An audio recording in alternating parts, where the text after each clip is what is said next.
Have we started? 20 by 1080, 60 frames per second. Looks pretty good. I'm just going to double check that all my channels are rolling.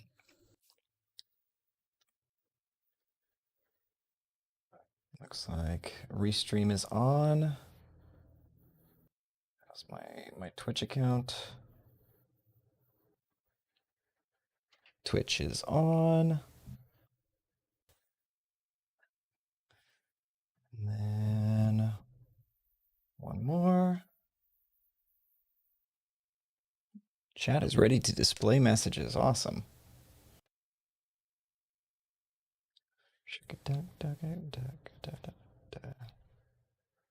So this should be streaming as well. Okay. This is public. All right.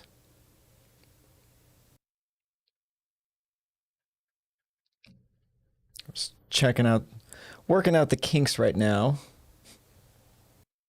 Let's make sure that this is also check. All right. So people can hear me. Those who are filtering in can hear me.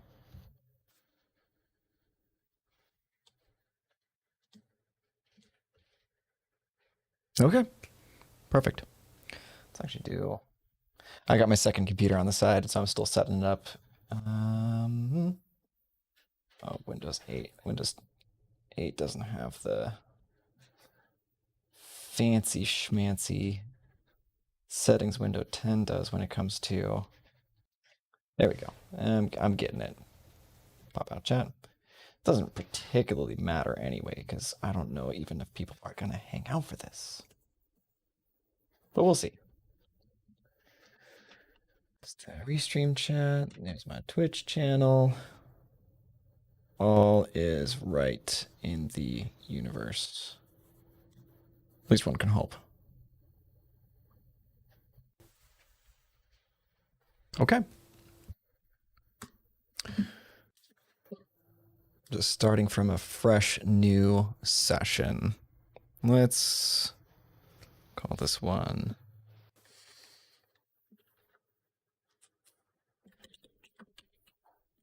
beat. Oh yeah, that's right.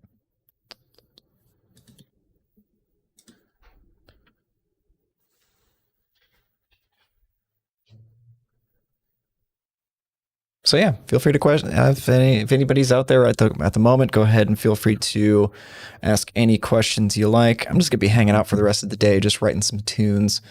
Let's go ahead and create from a template. Downbeat. I don't care. It's the name is definitely gonna change, so we're just gonna save.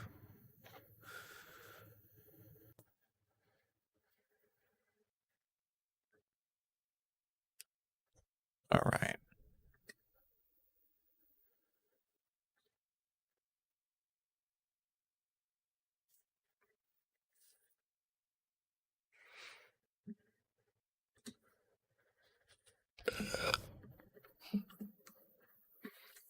Okay.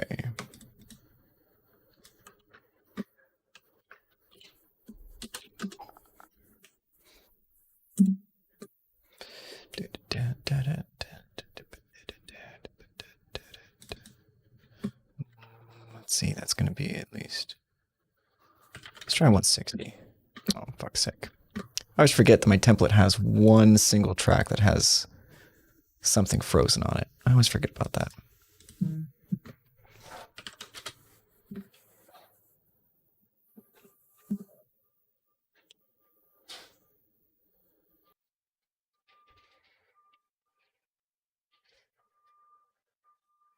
Cool.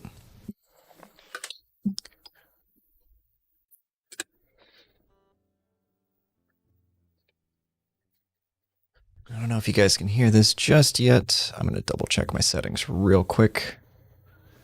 Main aux.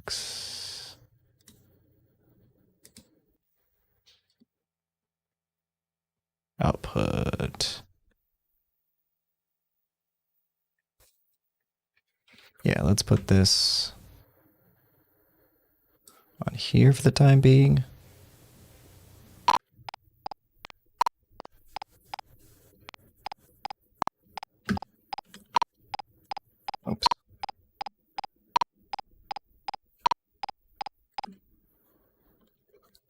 Something funky was going on here. Let's turn advanced monitor off. There we go. Monitor off, close. Sorry about that.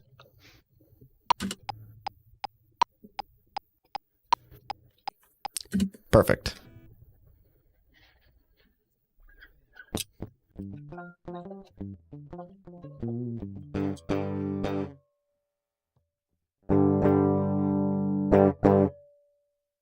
Okay.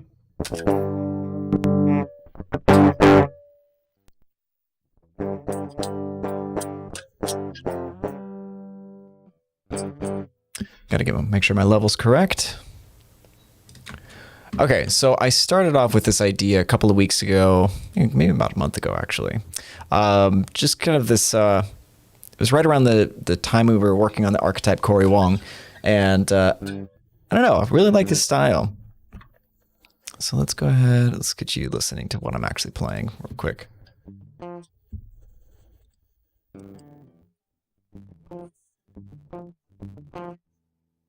Okay. Oh, god damn.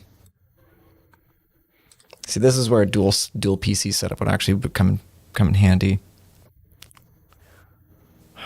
Do I have time to redo all this?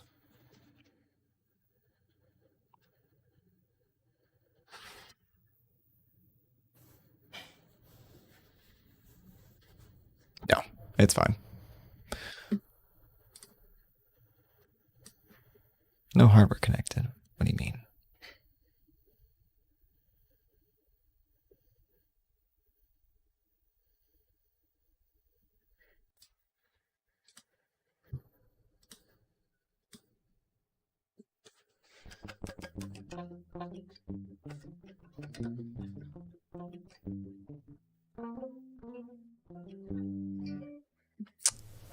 Hey, what's up, Epic Chicken? How you doing? Good to see you, dude. How's everything going with you? Oh, and you're on my Twitch stream. That's awesome. Good to see you, dude.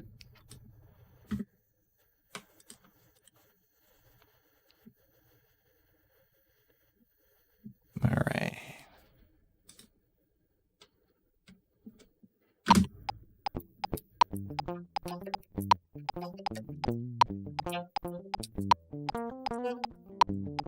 Okay, I think that's gonna be about right. Let's try this.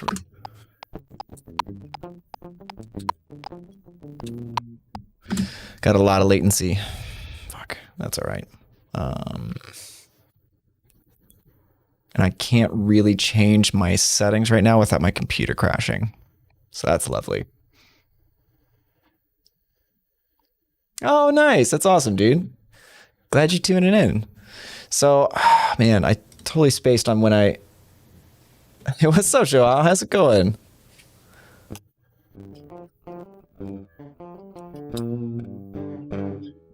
All right, so I'm gonna have to just kind of muddle through this recording process and just do the best I can. So I'm gonna kind of just lay out some scratch takes real quick, and then start building my track from there.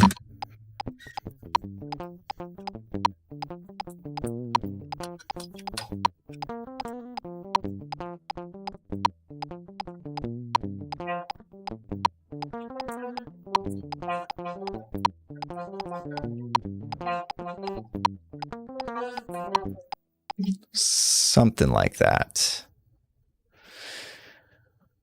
All right. Let's do this. Just create 2 mono guitar tracks. We're going to move this down here.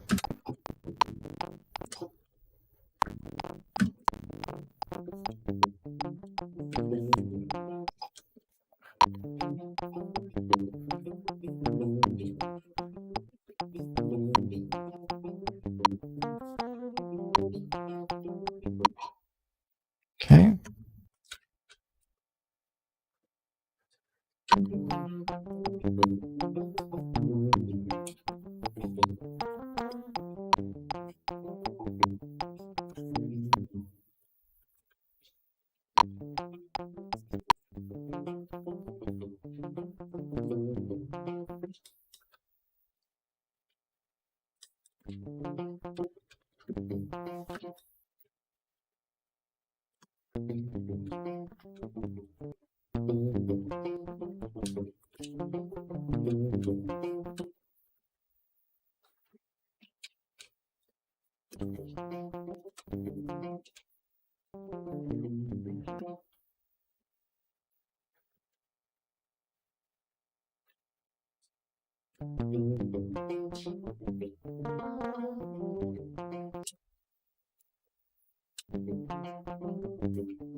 So Joao, so what have we today? I'm just going to be writing a demo track for this upcoming Friday. I just had an idea on something that was kind of like bouncing around in my head the past couple of months, and I figured, I do a lot of experimentation with the YouTube channel, just trying to figure out things that you guys are going to like, things that you're going to want to see. And I've been doing like a ton of educational stuff, right? That's sort of the meat and potatoes of the channel so far. And I was kind of like thinking to myself, well, what if I just did like just a track? Like took some of the plugins and just had some fun with it and just created something a little bit different. Maybe do something that was educational afterwards if you guys dig it. I'll gauge the interest of that as far as like I'll make the stems to this track available when the video goes live, as well as all the presets. So kind of determining the interest in the educational portion of the video, I will kind of see what happens with the downloads. So basically what I'm going to do is just write a track, kind of compose it today, probably mix and master tomorrow after the Jacob Umansky Q&A that I'm going to do on the Neural webpage or Neural YouTube. And then from there, cut a video Thursday, upload it on Friday, then see what the interaction is going to look like. So, so this is just kind of like me just having fun. I'm just gonna write a track and see what I can come up with. A lot of the content that we end up making on the channel ends up being very, sometimes it's sort of like I'm trying to fit a square peg in a round hole. So it's like, I just want to see if there's something that I can naturally do that'd be fun for me that would also garner the attention and interest of everybody else on the channel. So that's kind of what we got today. I'm just going to have some fun, make some cool tones, try and make some cool riffs, and then just see where we're at. So how is everybody doing?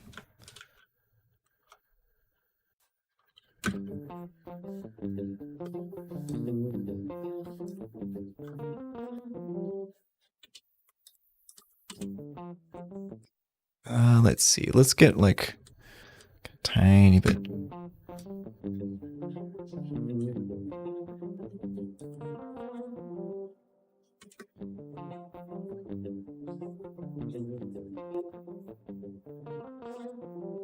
There we go. Okay.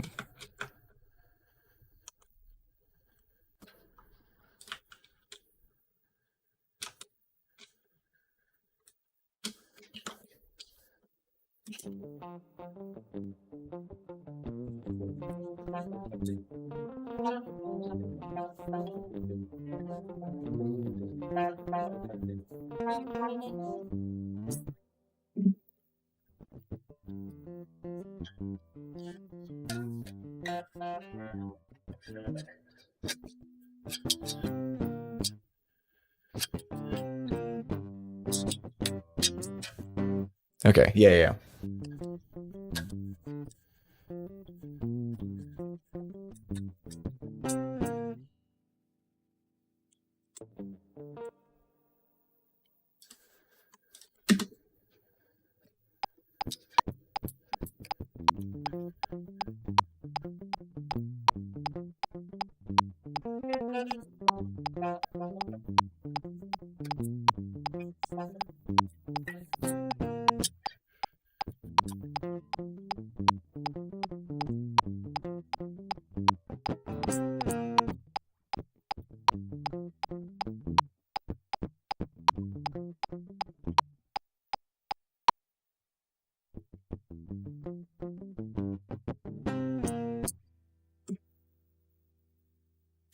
Thank you. This is a pretty nice guitar. It's I got the Strandberg Classic has some really nice pickups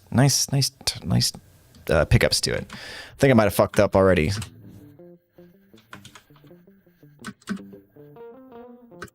Yeah, I think I did this on the bridge pickup. Let's just do that on some bridge pickup. Or the neck pick. Right, bridge pickup.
Janus, yeah, different tones than usual.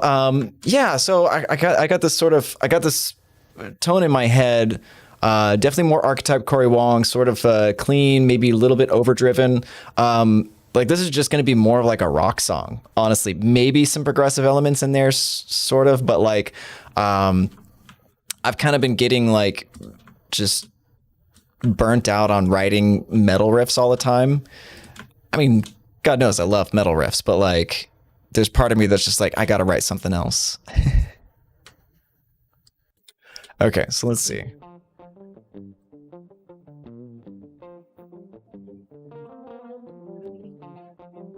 Y'all can hear that just fine?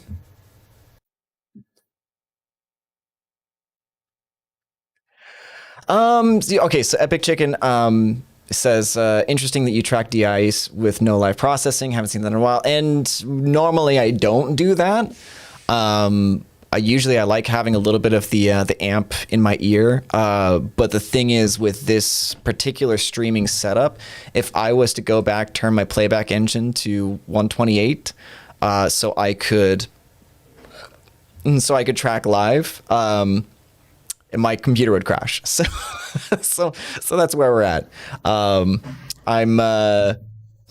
making do with what I got. Basically, what it is I'm adopting a two PC setup. I'm adopting a 2 PC setup, so that way that's not much of an issue. That way I can have I have a laptop right next to me. This is what I'm kind of reading all the comments and chatting with you guys on. But I'll use the laptop to stream and just use my tower to work. But right now I don't have all the proper equipment to do so, which will change very soon, I'm sure. All I think I really need to do is get a HDMI splitter, so that way I can use my Ada Mini, and then I'll just have like outs to like my 6i6. I don't know. It's problematic and challenging, but that's what it is, you know?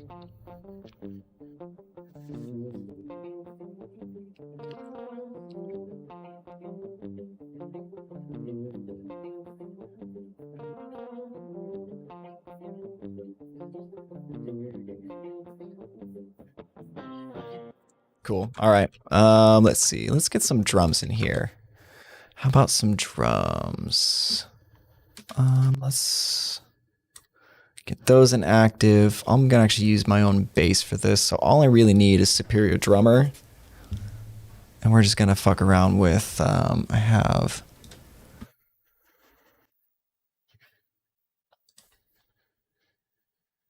Let's see. Drum kits. Where am I using presets? Okay, there we go. Funk Rock Kit. I like this one quite a bit.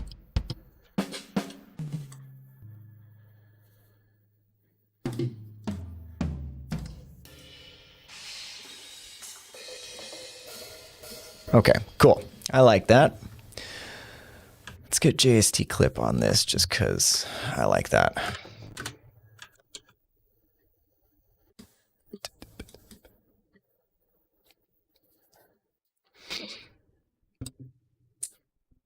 Geo, what's up?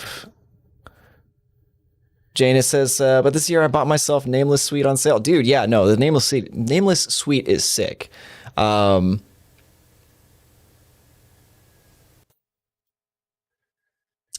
Joao, dude, the Cory Wong is amazing. I don't know if you've heard it yet.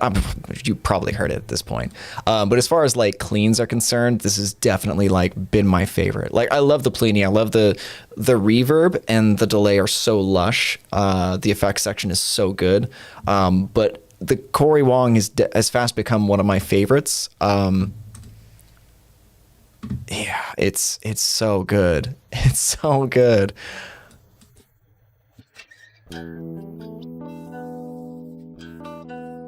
All right, so like just kind of your normal stuff. I'm just going to go with some of the artist tones. Like this is one of my favorites here.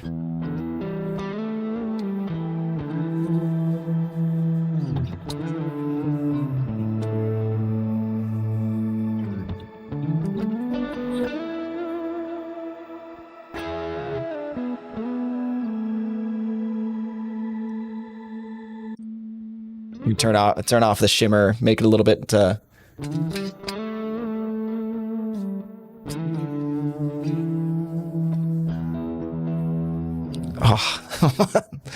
it's so good. It's so good. All right, let's go ahead and go back to our default settings. So yeah, I mean, there's something about the Cory Wong that's just kind of magical. Oh yeah. So Gio's never played the cleans, but still got Cory Wong after owning plenty.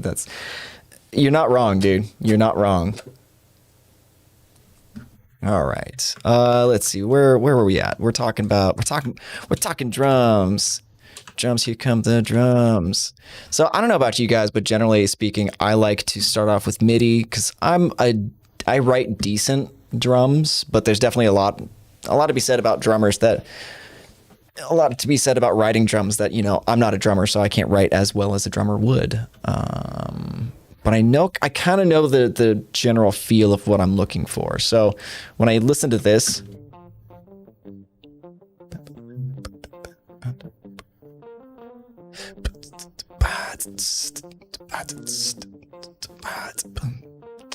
okay.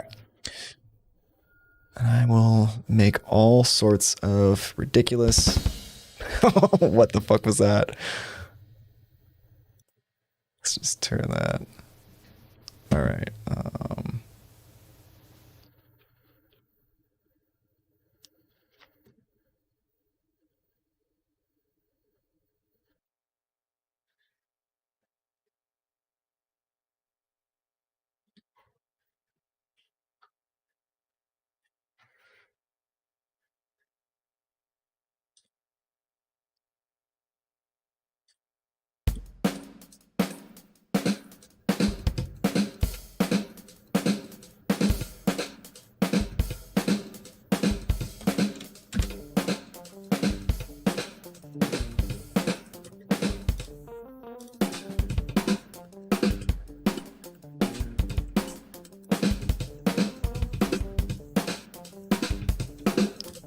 Okay, here we go. There's something. I could definitely use this and change it around a little bit.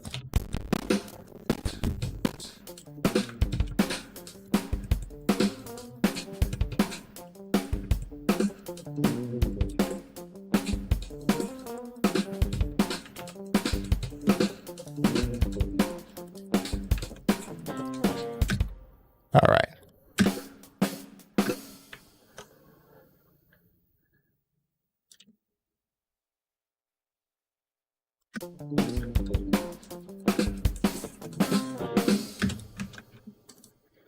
Okay, here we go.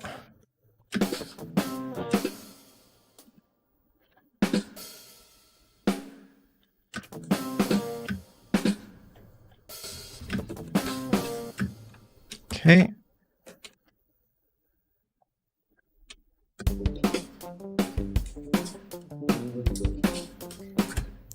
So why Superior Drummer, not Get Good Drums? I like this specific kit for more rock stuff. I mean, I could do, and not only that, but also the MIDI from Superior Drummer is more favorable to what I'm trying to do here. The Get Good Drums sounds awesome, right? However, if I was to, let's bring in the Get Good Drums just for shits and giggles, you know? Let's say I wanted to, let's just mute this.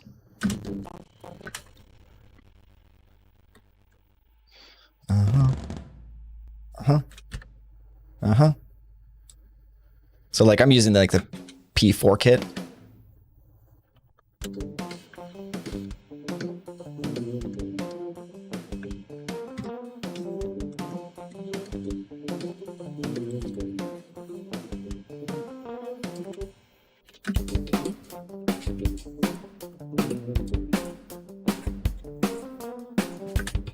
This feels a little bit more, here, let me make this a little bit more even.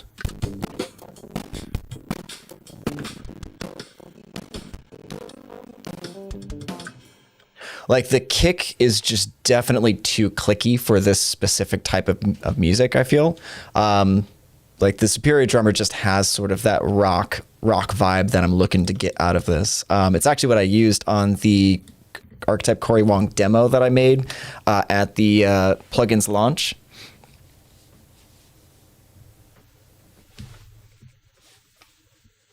Let's see. Cool. Let's start. Let's just keep going.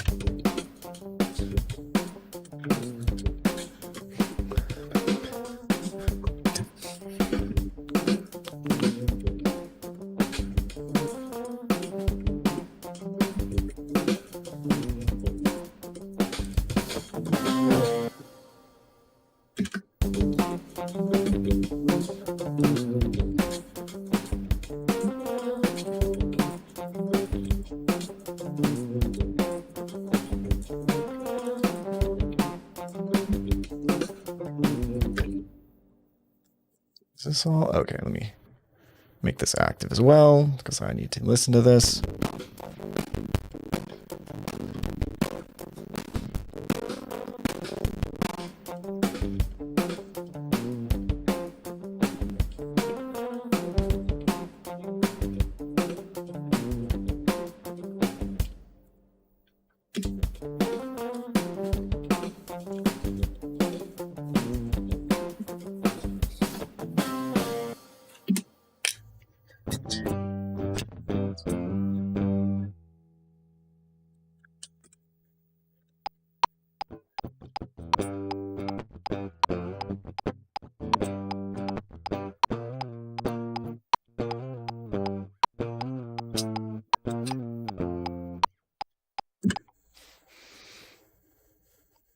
Yes. So Geo, I do use SonarWorks for headphones whenever I am working through headphones.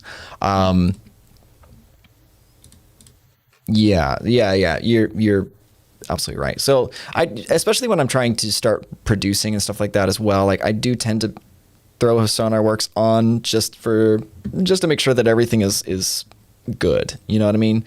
Actually, you know what? I'm going to do something real quick. No, I'm not going to do that. Yeah, so I generally use SonarWorks a little bit when I'm producing, more when I'm doing the mixing, obviously. But yes, I do use the headphones version of it on occasion. But I typically don't like to mix in headphones too much. Like I have like a pretty nice pair here. The AI. Yes, the threes. They're supposed to be pretty good. SonarWorks with the Neural Standalone. Okay, so the Neural Standalone, like you wouldn't be able to have a plugin after the standalone version. You'd have to have some sort of wrapper program like a DAW or not Cushview Elements, or Element or something like that, where it's like modular, where you could like have your standalone plugin. Like for instance, if I was to I could create a track. Just a mono audio track. So if I was to use something like Element, modular instrument, and this is something you could do standalone as well, so you can actually have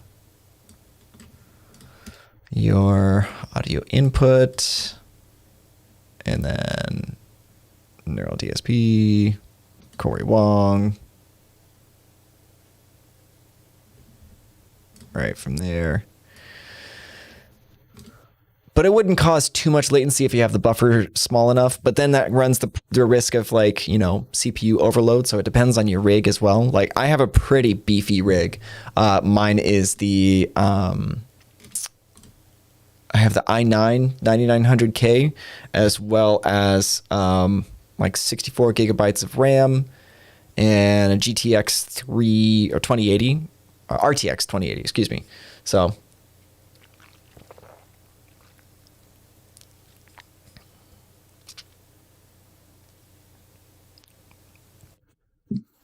you know, I'm not sure. I would have to look into that. The thing is, like, I don't typically use SonarWorks too much. I actually don't use the standalone plugins very often, to be very honest. Oh, nice. Yeah, the 3080s look pretty sweet. I'm stoked about that.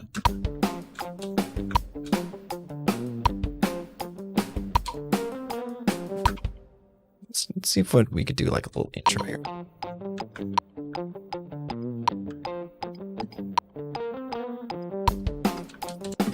Yeah, okay. Let's start with that. Grooves, intro.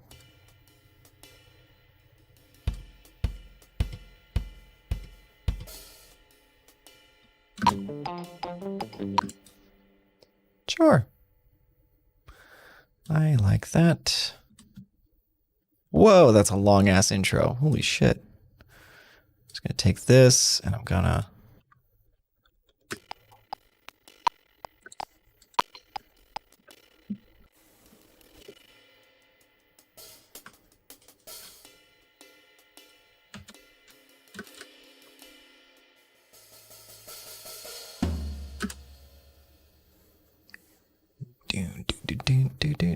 okay, yeah.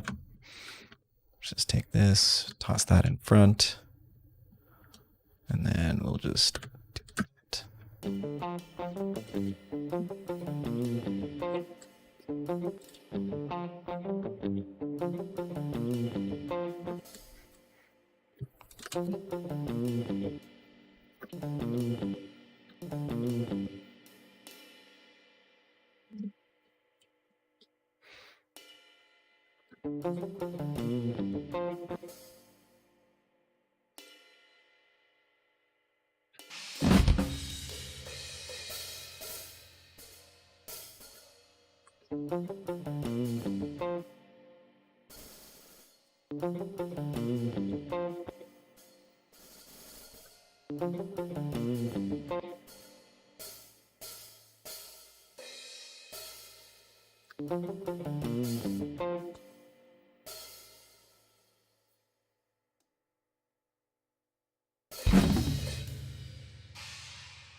Oh, here we go.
Something like that. All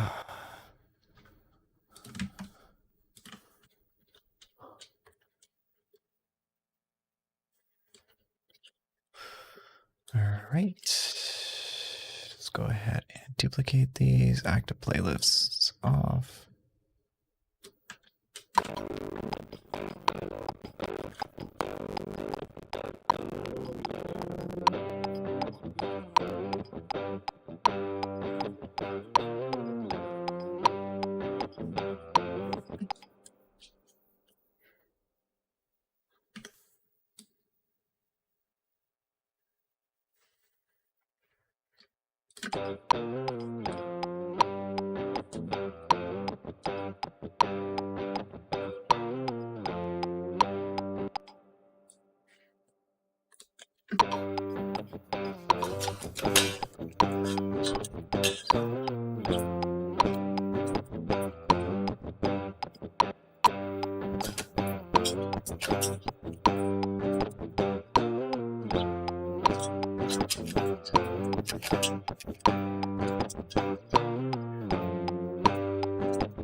God damn it.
So G1, remove those.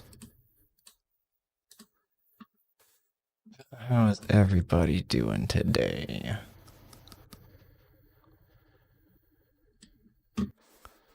Let's go to remove those. Audio dupe.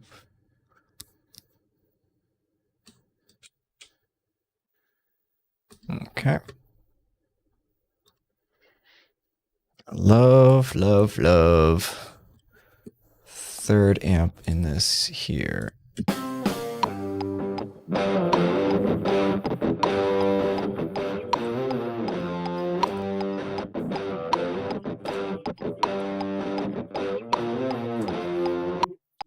Just super dirty. I love it.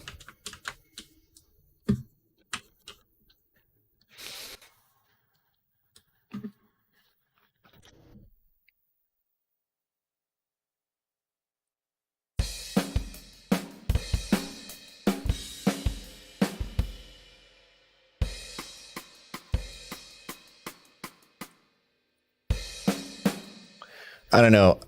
I'm thinking like, cause this riff kind of reminds me of like Rage Against the Machine, sort of big, slow. I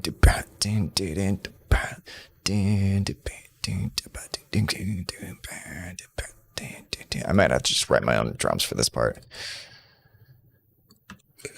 That is okay by me.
Hmm.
That wasn't more complicated than it needs to be.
I think I got a couple of these ones.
time for some Steven Wilson? Yeah, I like Steven Wilson.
Sure.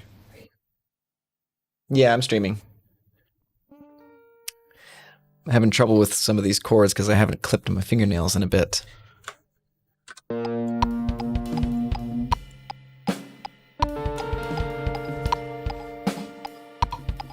not streaming right now? I am. So it's okay. They're gonna just chill while I hang out. The chat was a little active and then kind of died down a little bit, so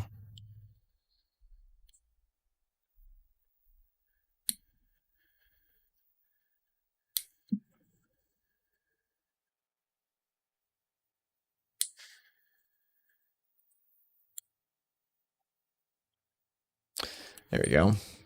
Oh, nice. They're still here. Awesome. My wife says hello. I had to ask her for fingernail clippers because I haven't clipped my nails in a little bit. Some of these chords were starting to get a little tough.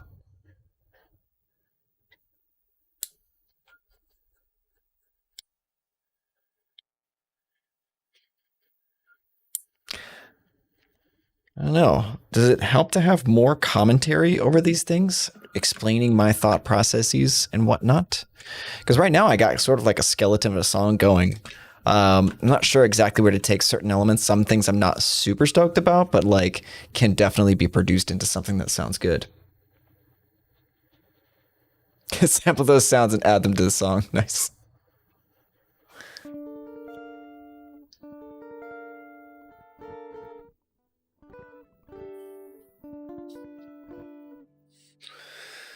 So G minor add 9 or G minor 7 add 9. And G add 9. Where's the third thing over there? 6.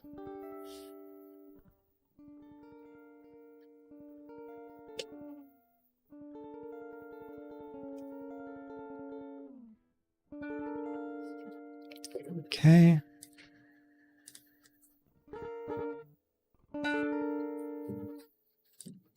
Let's just make some cool tones. Let's go back to that gardening one.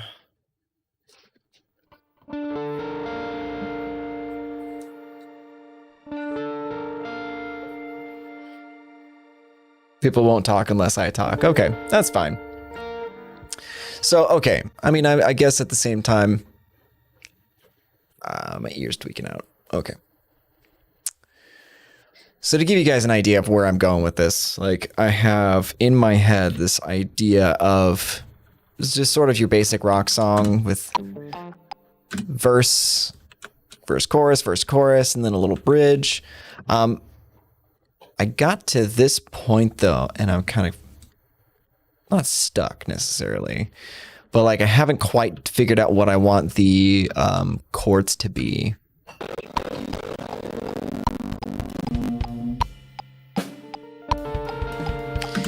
So something a little more plinky, a little bit, some add 9s and 13s, and just like kind of like cool voiced chords.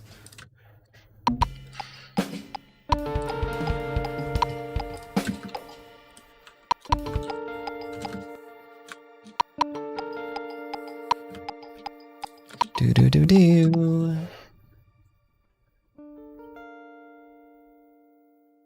Do do do do. Do do do do. Do do do do.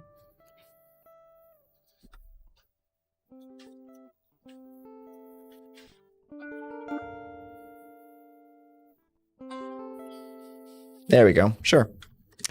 I like that. Let's move these drums back a little bit too. So what I'm thinking is give these chords a little bit of time to ring out. I don't know if you guys noticed, but I'm using the Rhythm Sauvage, which is the Mario Duplantier's MIDI pack from TuneTrack. It's pretty awesome. I've used it a ton in the neural DSP stuff.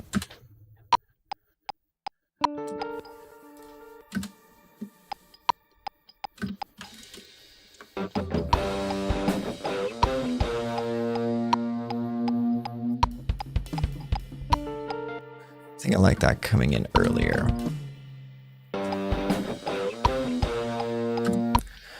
Generally, I go by ear. I had sort of a, make it so you can hear it.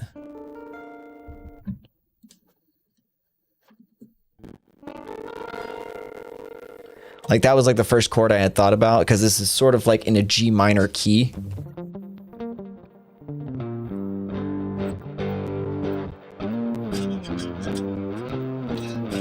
So mostly it's mostly going to be in G minor. Let me actually turn this back to my face as well so you guys can see my face. So I do a lot by ear, but can go back afterwards retroactively and kind of figure out where I'm at in the key. So like I know that this is G minor 7 add 9. So based off of this shape here, I don't know if you can see this in this framing. Here, now perfect. There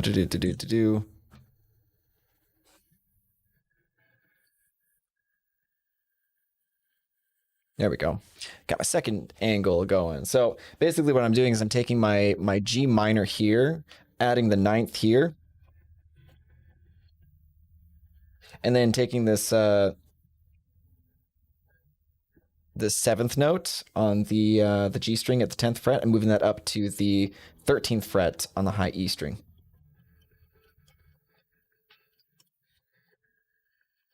So I had that first chord in my head, but I wasn't sure quite where I wanted to go from there. I know it was going to be sort of a descending pattern, but I wasn't quite sure of the voicing necessarily. So I start off with sort of like this. I know I want to go down a half step. Hopefully this is all coming through volume-wise for you guys. My computer's having hard times with all these archetype Corey Wong instances. Just gonna freeze it. And what it is the that reverb is pretty CPU heavy at times. Just because the shimmer is taking up a lot to make it sound that good. So yeah, a lot of stuff by ear generally. I kind of let my own instincts guide where my playing is going to go. For better or worse sometimes, because there are a lot of times where I just don't know what to play.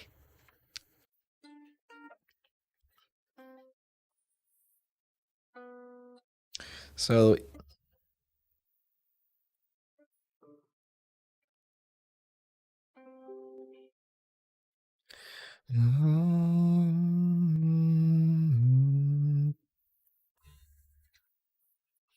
so I could go from like G minor 7 add 9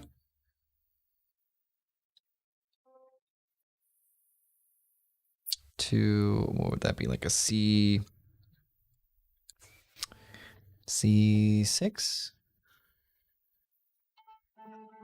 Yeah, C6.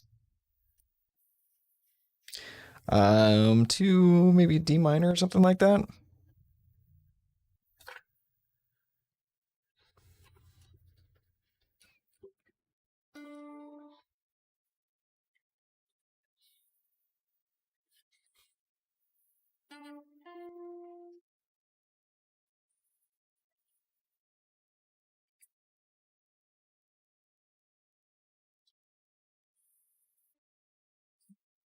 Something like that.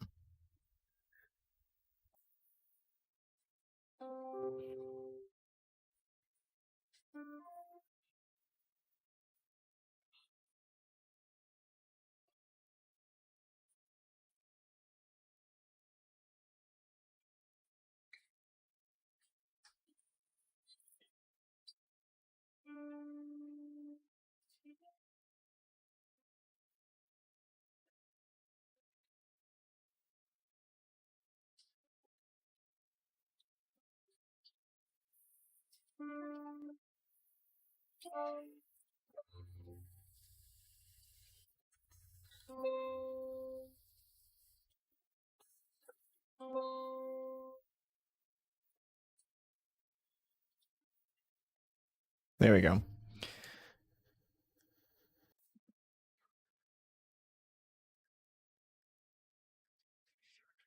If you want G to be your middle chord, you could try playing C before and F after. Yeah, it could work.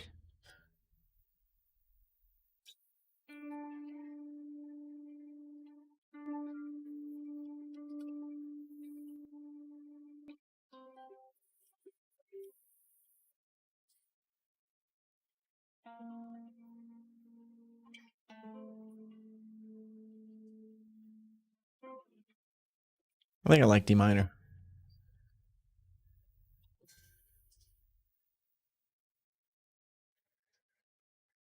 Nice.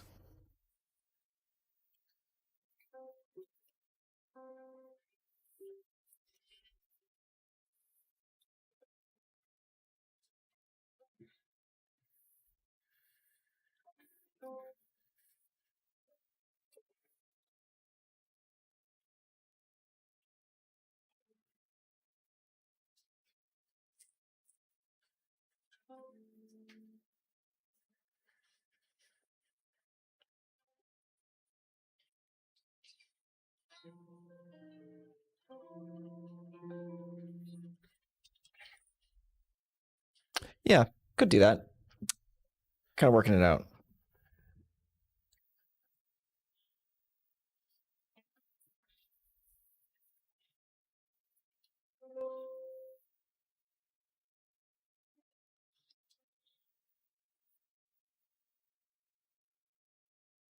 No.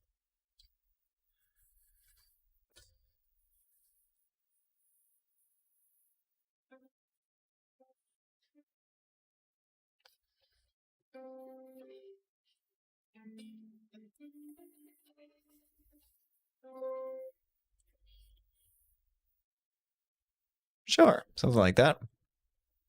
Fuck it. Don't get stuck on anything. Let's see. Go ahead and mute that and make it inactive.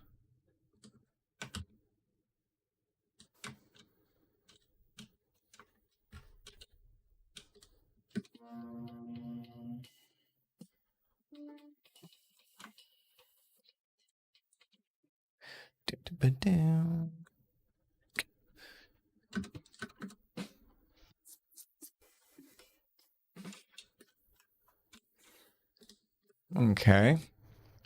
Let's keep going.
Totally. That's exactly what I want.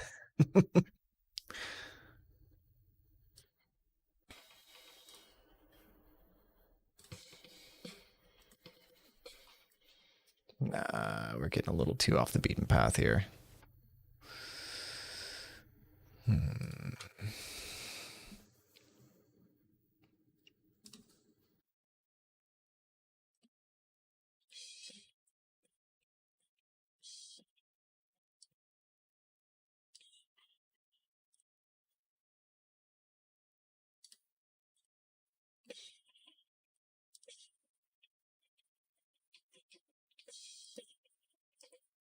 Okay. Nice. Thanks for the tips, Gio. Much appreciated.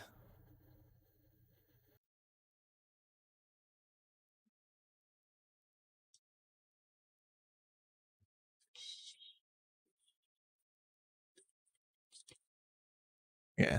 Sorry if some of the things are like there's like a delay between the comment and the playing. So I'm like, same form. I have no idea because I've moved on to a different chord shapes. But I appreciate. I actually think you're right in getting that F shape in there.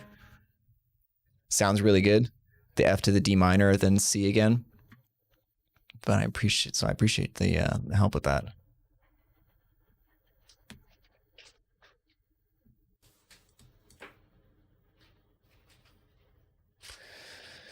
Fuck's sake. Okay.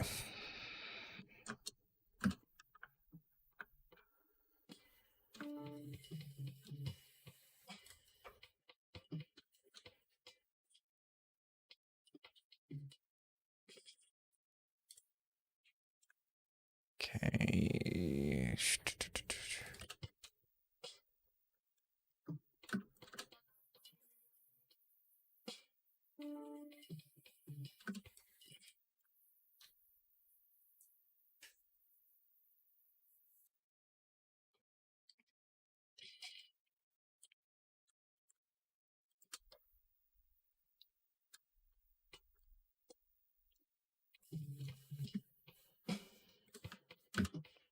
Okay.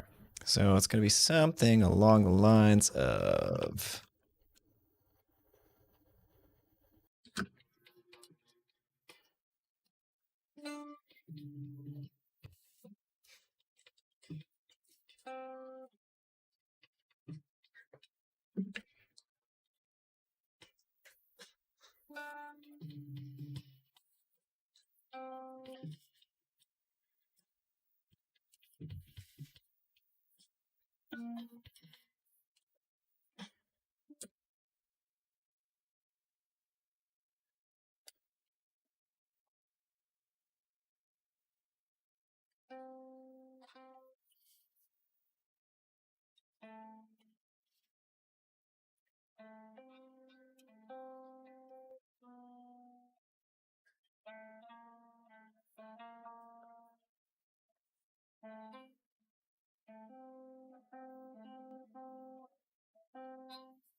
All right.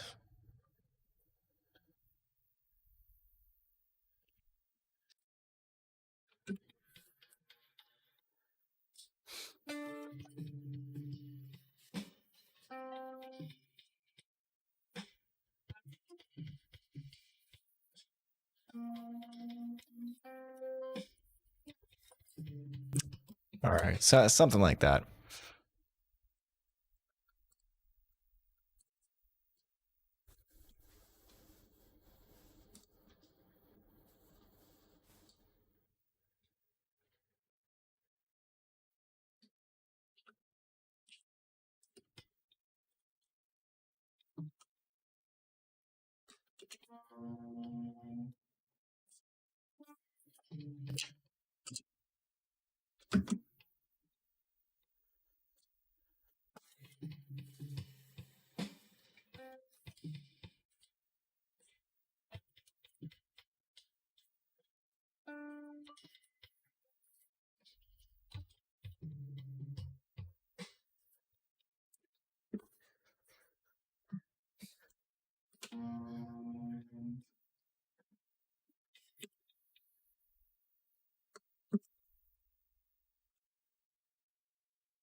That's annoying.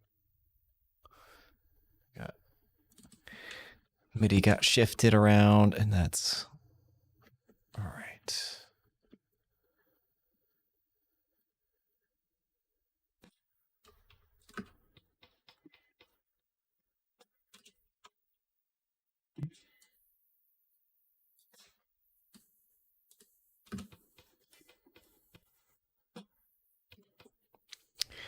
Said, actually, I was wrong. I was thinking of majors for minor 7. Go C, C, E flat, G, B flat.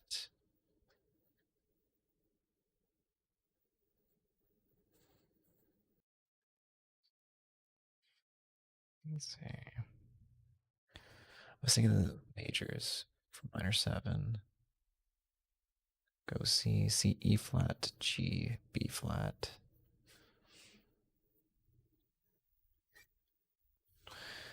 C.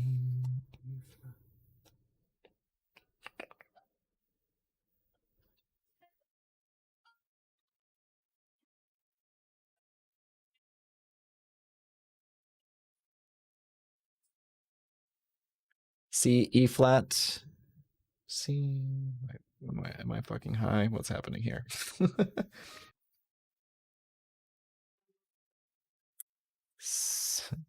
Wait, C, E flat, G, B flat?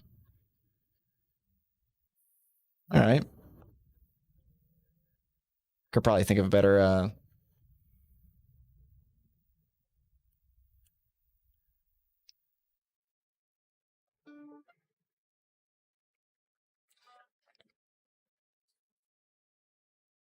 Gotcha. Gotcha. Right on.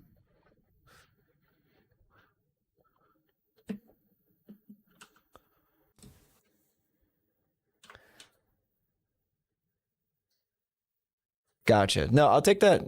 I'll give that a shot. Thank you, man.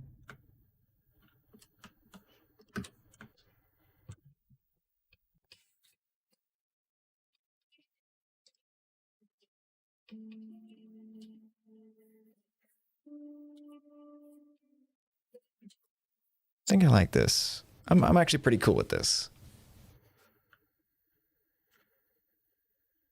Just got to get the cleaning plate up, or cleaning the playing cleaned up.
All right.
Okay, I feel like some semblance of a bridge right here now. Finally, I'll fill in a lot of like the bass and some synth effects in the background, kind of fill out the space some. Let's go back to the drums and try and find something to kind of pull it back out of this like kind of low energy.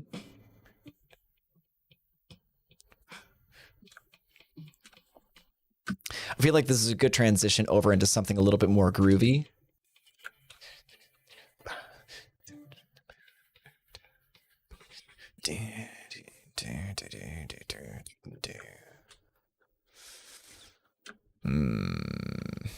Not digging this so far. It's okay.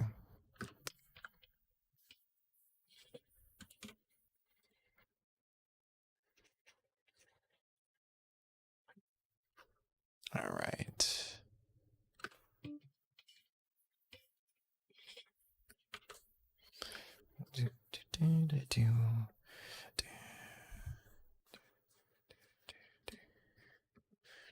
So I'm thinking maybe some sort of like big ballady kind of portion to the bridge and then go back to the chorus. Something along those lines. I'm not really sure.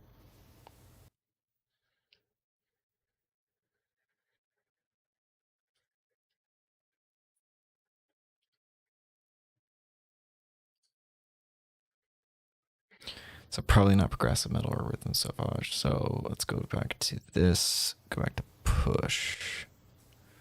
Up tempo push chorus.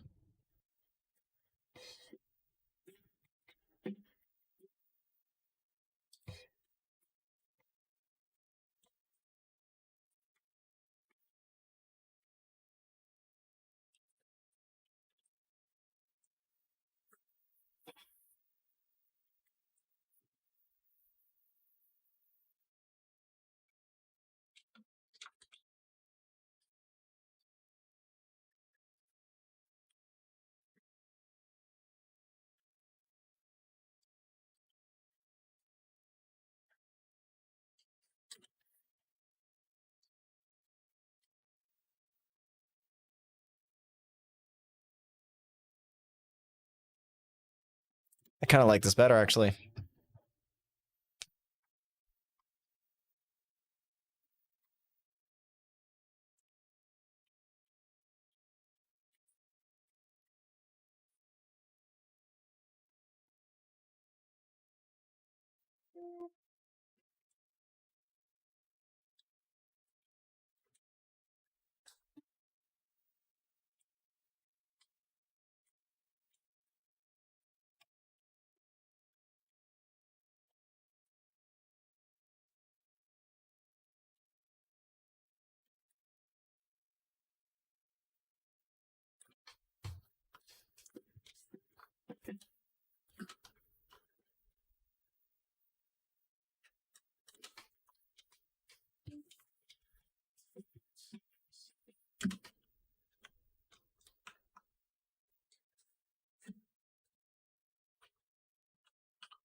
I need something for the transition. And I guess this will do if I need to just...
I'm gonna need to hold those notes out for longer.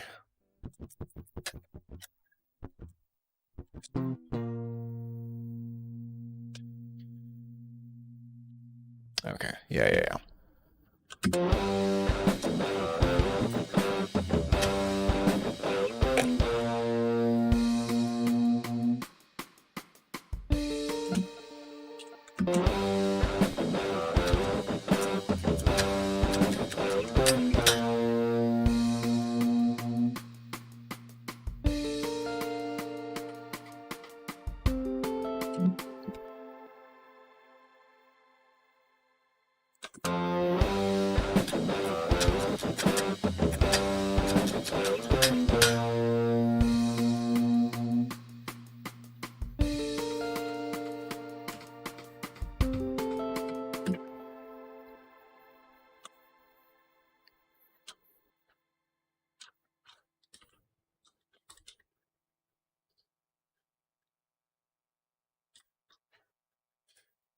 Oh, yes.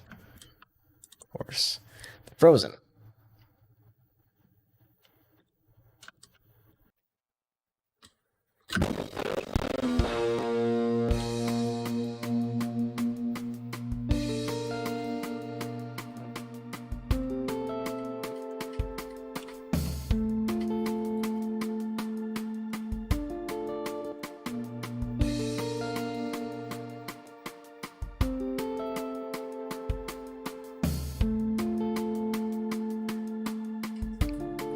Thanks, Gio. I'm glad you stopped.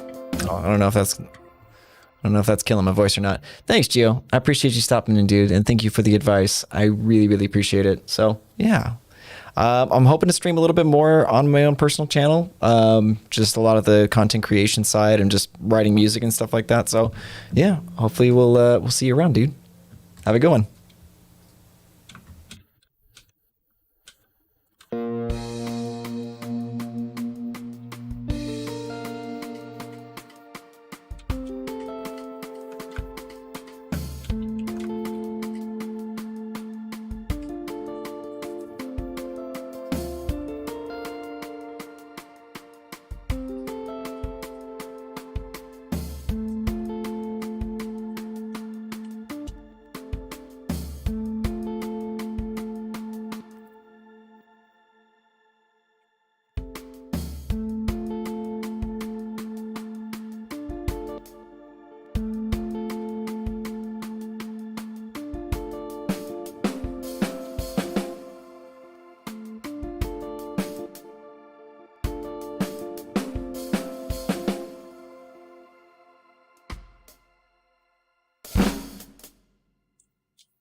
I think I want to start on some bass now, because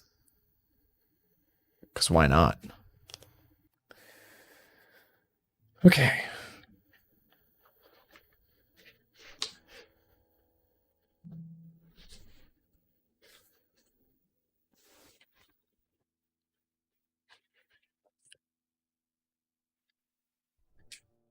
gosh. I don't know if you guys can hear this, but my downstairs neighbor is actually teaching piano lessons at the moment. Actually, no, those are vocal lessons. Oh, it's wonderful. Although I'm sure she's probably heard me rocking out on plugins now and again, so how mad could I actually be?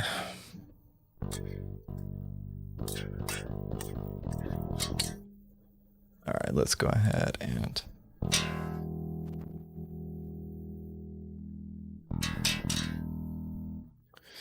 let's actually get you into. Hopefully this doesn't pop for you guys. Apologize if it does. No, that's not gonna pop. Okay, never mind.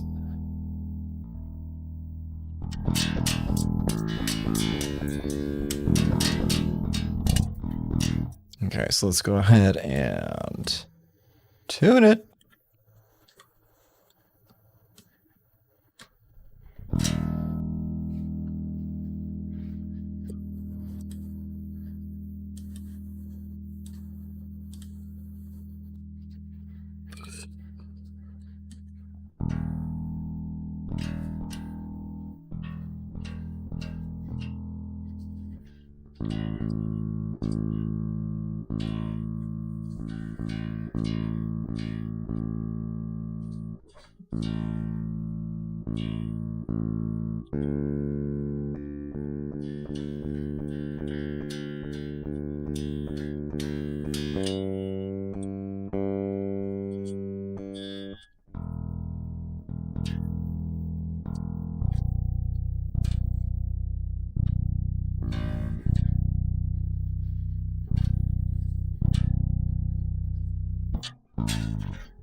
All right.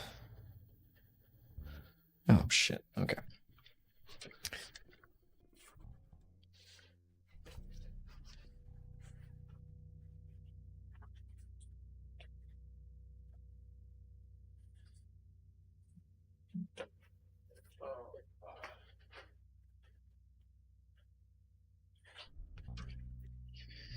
It's a musician's best friend for keeping strings muted or keeping the top here muted is painter's tape.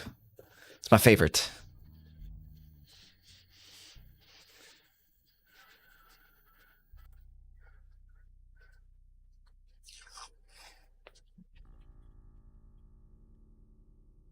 Okay.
Oh, come on.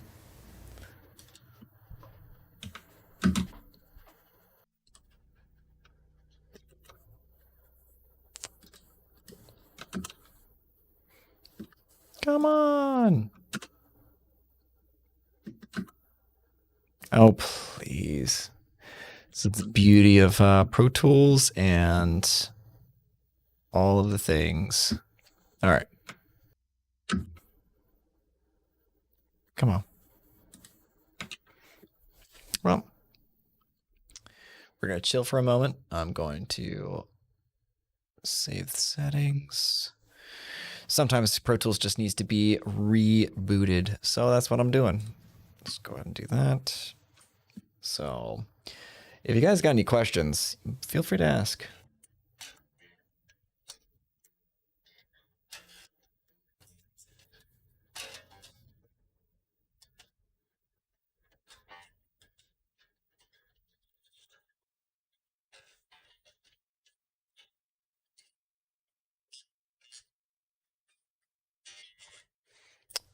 Let's see, what does this look like? I set up a second camera for myself, so I am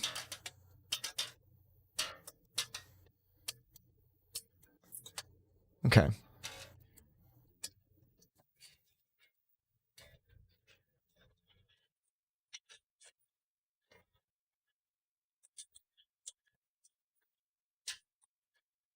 Okay. Looks all right. I could adjust this angle, but at least I have my base in the shot when I need it to be. So let's go ahead and bring this back around. Set F4.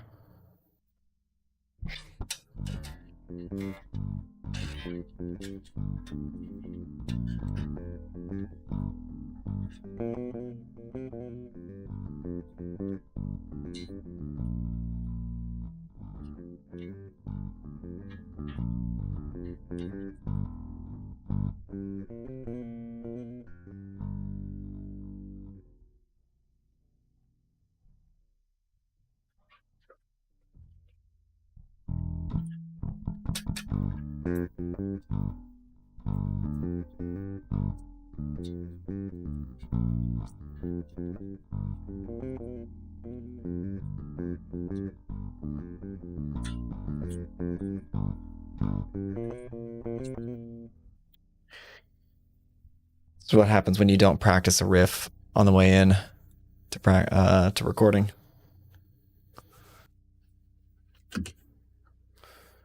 See it up.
That's got to be enough.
I'm an idiot.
Okay, this has always been my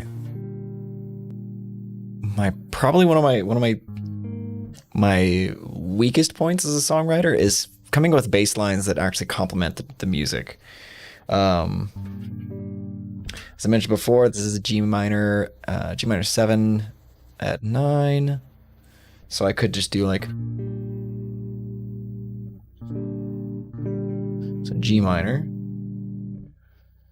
Let's see, the next one is a C major 6.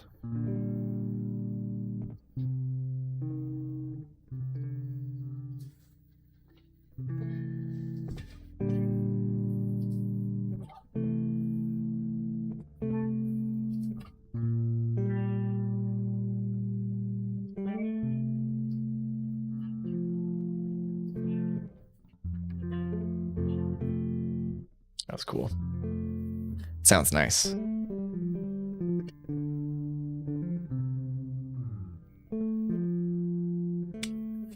Let's make sure that you guys are hearing this still. Oh, let's mute that shit. Whoops.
Sure. Let's give it a shot.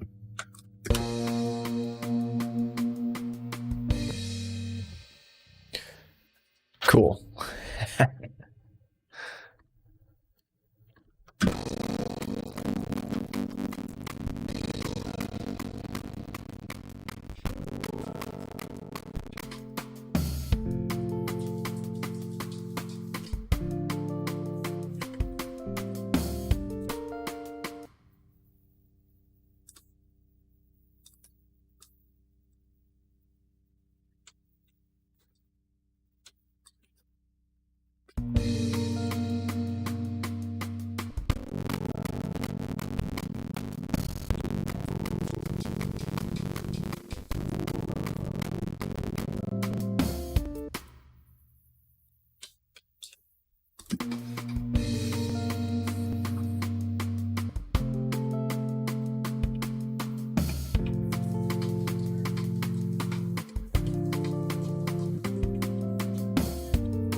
Oh, all right. My back's starting to hurt from recording. So I'm going to just work on a little bit of the production elements of this and then keep going from there. If anybody's still hanging out, feel free to join in the chat, ask questions, do whatever you like. Or just continue hanging out. It's all good by me.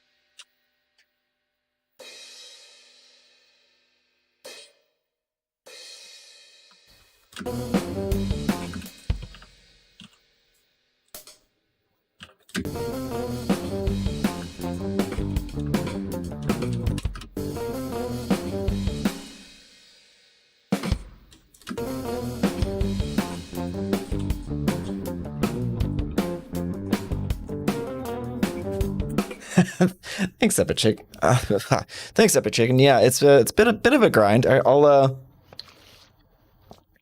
show you what I got so far.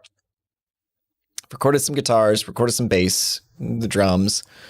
Got like a, verse, chorus, bridge sort of thing going so far. And I'm kind of just listening through, just trying to get the overall production sussed out,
There we go.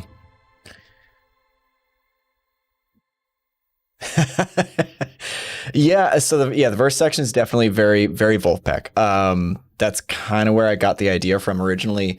I was thinking of taking this to Corey and seeing if he wanted to collab on this at some point, which may happen at some at one point or another. But this actually came about this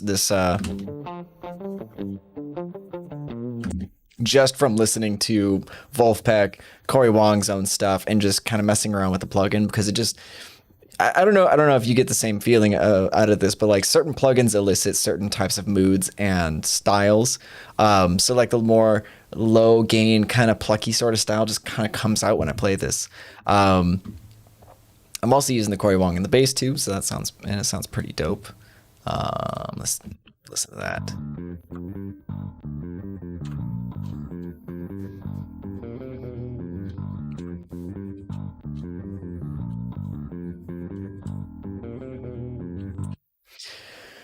Never mind my sloppy bass playing, but it is what it is, especially when you're a solo content creator. But yeah, we appreciate you like that.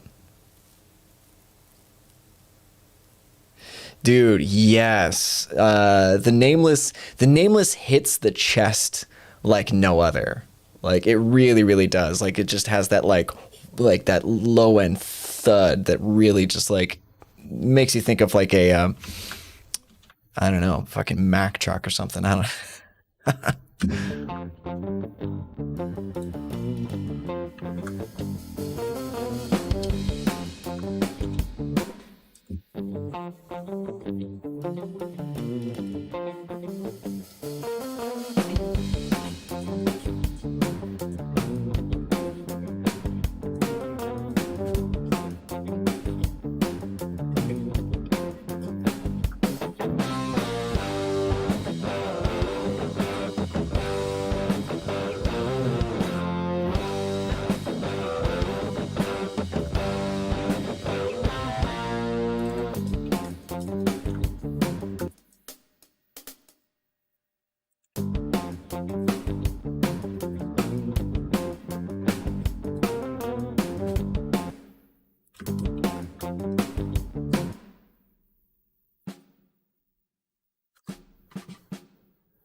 hmm.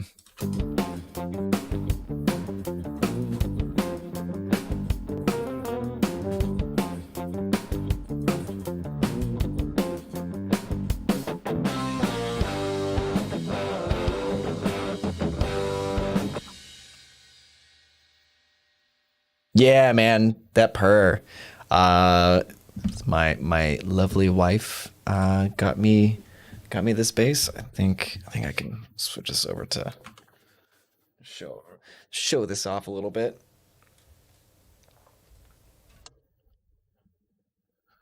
See, make sure that that's all in frame. Yeah, we walked into Guitar Center. I was in need of some like strings, and she's like, "Hey, cool. So what do you need?" I'm like, I need a bass." She's like, "Okay, we get one." So I did. So, so I got the sweet, yeah, dude, Chapman ML5. So it's a five string MLB 1 5. Yeah, that's what it is. Chapman bass. It's sick, dude. I love this bass. It makes me so happy. Yeah. Let's see that, and then go back to this and keep on working. I think it's an older model actually. I think the ML1B5. This was a used bass that was at Guitar Center, so it might be an older model, one that might not be in production anymore, if I'm not mistaken. But it kind of makes it cooler in my opinion. But yeah, the I know exactly what you mean because I thought it was a Warwick at first because the tuning knobs. But I really love the body style. It's kind of like yeah, it's kind of like a Warwick, but not at that Warwick price. So yeah, indeed, indeed. It was great. We just walked in, and at first I wasn't really taking it kind of serious, and then she's just like, "No, like, pick out something you want. I got this," and I was very, very happy.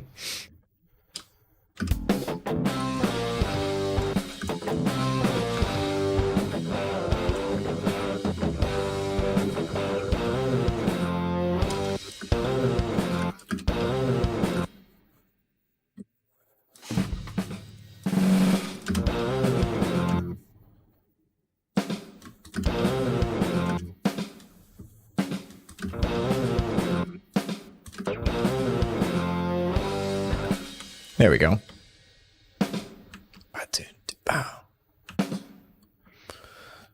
Let's go ahead and get this right here.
Wait.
Okay, here we go, here we go, here we go.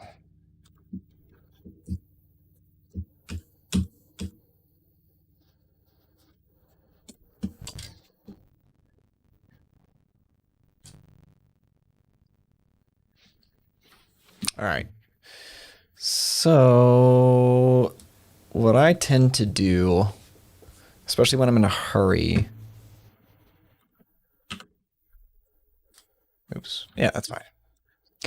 When I'm in a hurry and I need to write something and I don't have really the patience to do it on an actual instrument, I always pull up an instrument bus and Subdestroyer, which is just a waveform generator.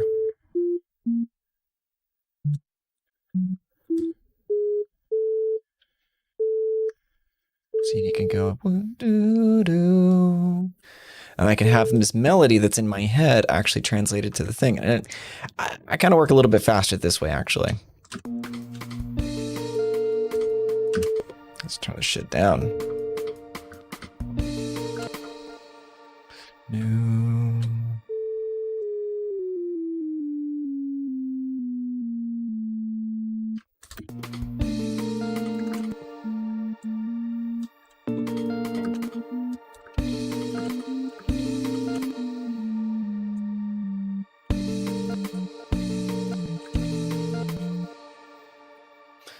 G minor add 9. G minor 7 add 9. So there's got to be a G, B flat, D, and then A flat.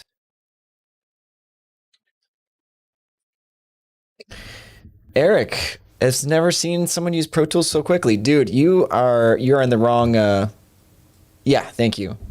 You are in the wrong circles, man. Like I move actually really slow. Like I get irritated that I move as slow as I do in Pro Tools.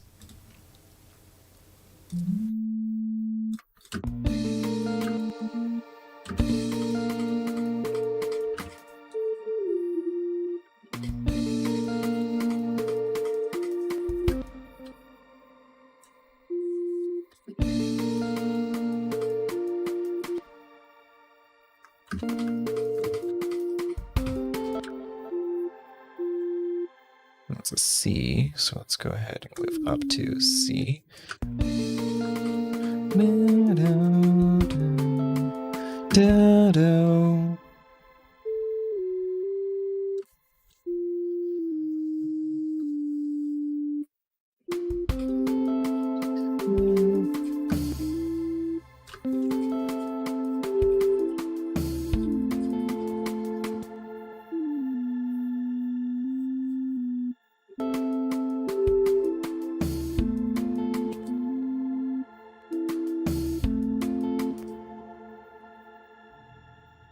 Oh yeah.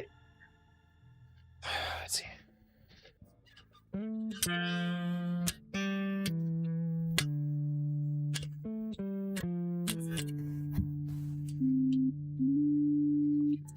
Okay. Gotta go fail a test. No, don't fail the test. You're gonna do awesome, dude. Give yourself a little bit more credit.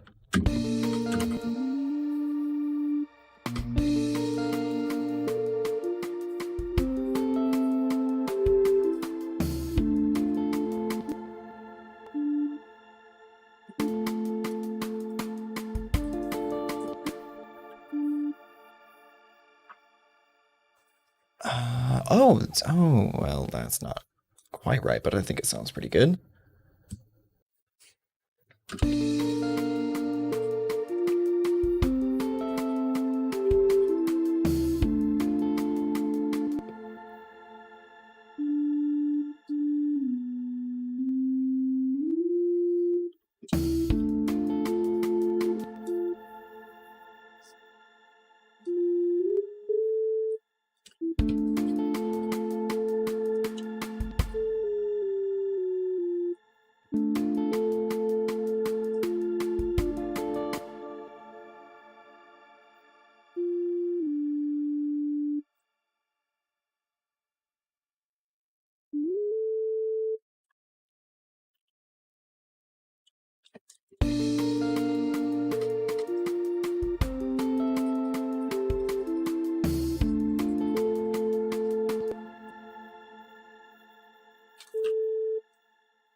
So that's a C. Oh, it could actually be more like an F.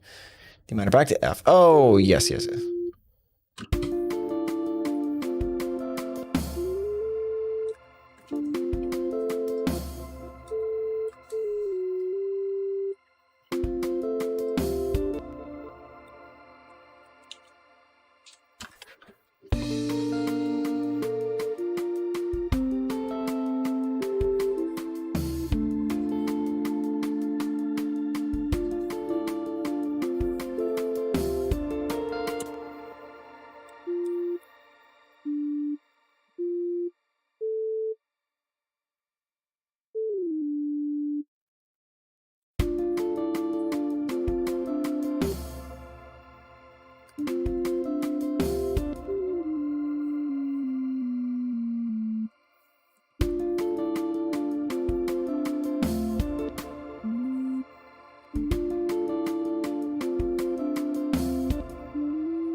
All right.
You're right. My mic was off. It was muted because I was figuring I was just going to mute the mic while I grumbled to myself. Oh, sick, Eric. That's awesome, dude. Congrats on the 83%. So yeah, Epic Chicken. This wash has the shimmer button here, which is essentially a pitched verb. I think it's like it's an octave above what's being played. Yeah, it's so sick. It's one of my favorites, to be honest. Versatile and very, very lovely. The only thing that I could see being improved on in this is the level of shimmer. Like if you hear it, like I wish that I could adjust the level of the shimmer down when I needed to. So like if I was to do something kind of like medium wet,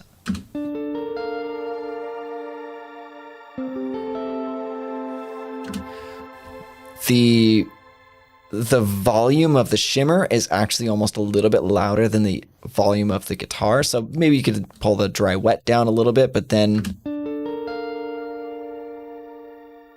I want a little bit more of the reverb and a little bit less of the shimmer. But I mean, these are very, very tiny complaints. Yeah, it sounds so sick. It's again, one of my favorites. All right. Gosh, well, let's keep moving. I feel like I got something pretty solid right now.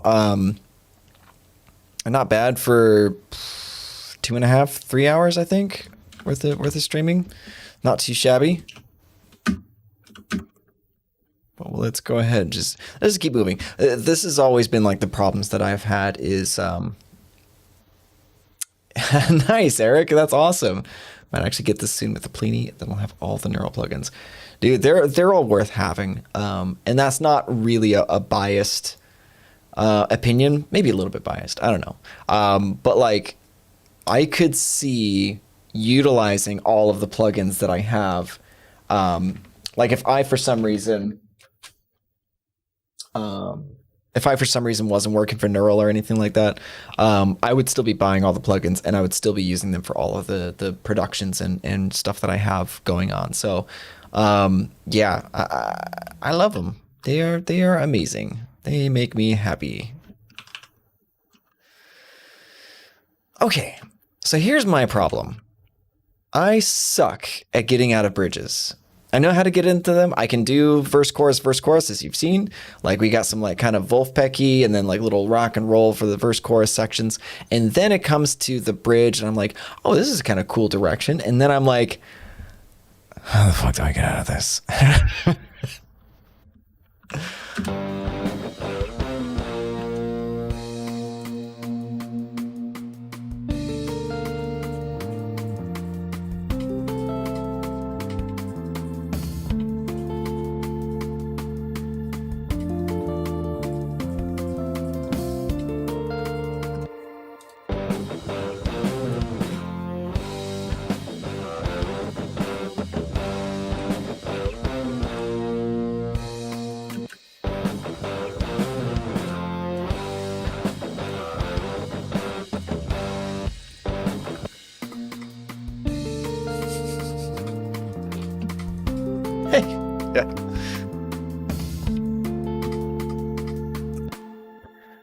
I feel like that's such a universal thing, is just like not being able to finish fucking transitions. Like it's just I don't know what it is. Maybe I just like maybe we all need a little help with that.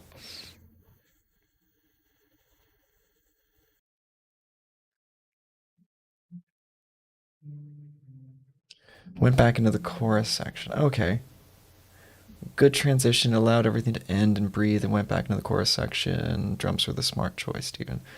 Oh, are you thinking? Which part are you talking about? Because I'm kind of bouncing back and forth between the last chorus and this part here. So like, I could, and I mean, you know, honestly, a good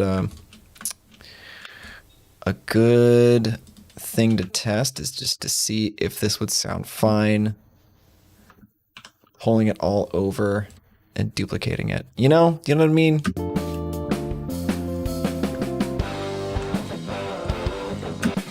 Nope, don't like it. Measure 41. Oh, yeah, the little transition into like the into the bridge. Thanks, man.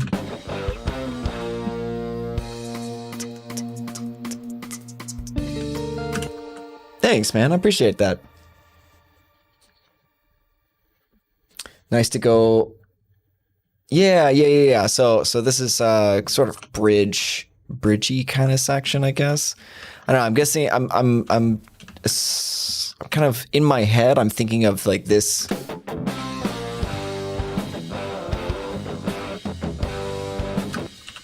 I guess that's sort of like a chorus. I don't know.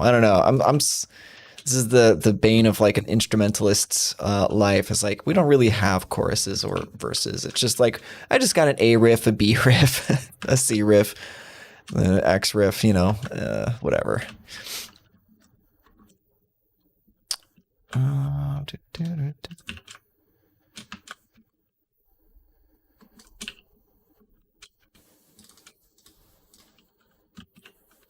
Oh no, let's not shift.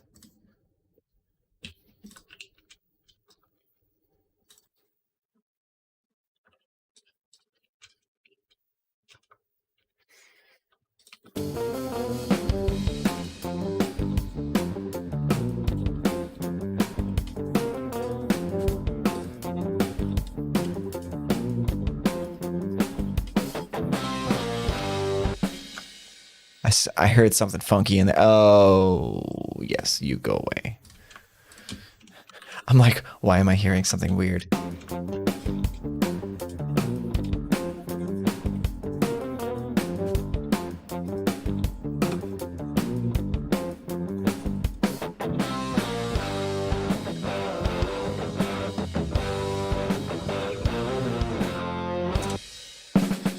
I need these to hit harder.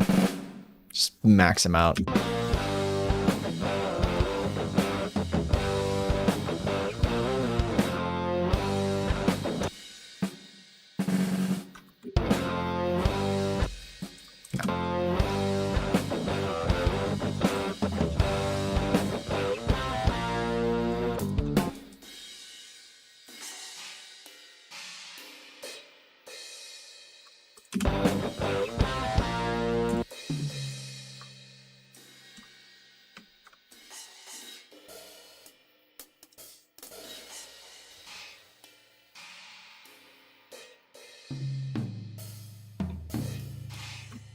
No, that's good.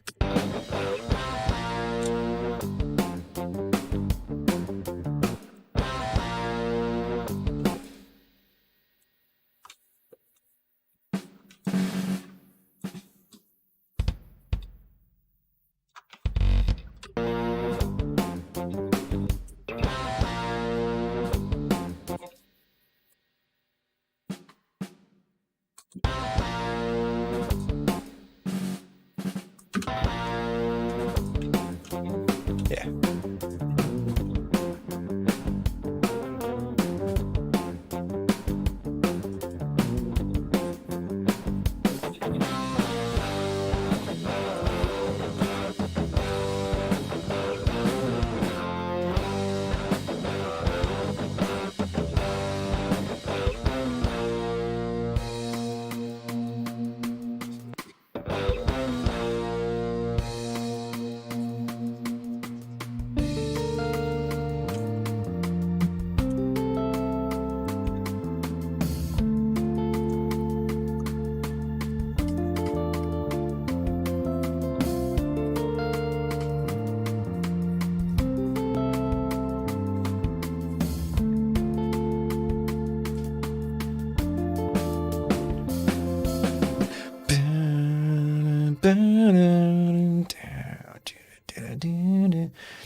I mean, I could go like super metal with that. Not super metal, but like big ballady kind of thing. Like, do do do do do do do.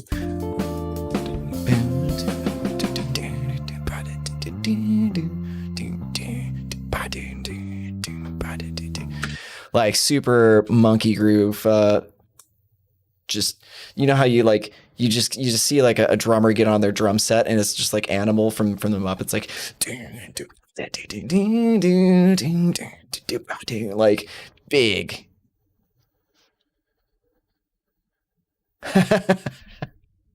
That's a good. I mean, okay, so that's a fair question, and one that you are absolutely more than welcome to ask.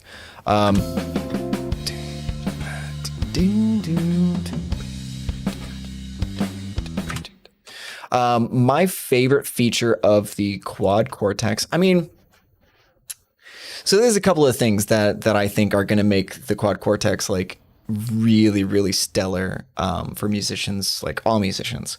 Um, Monkey Griffith. Yeah, it's a.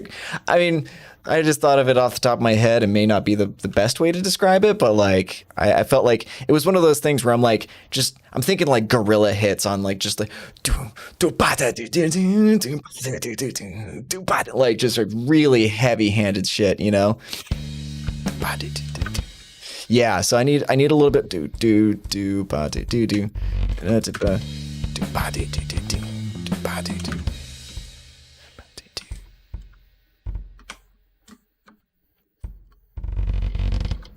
Okay.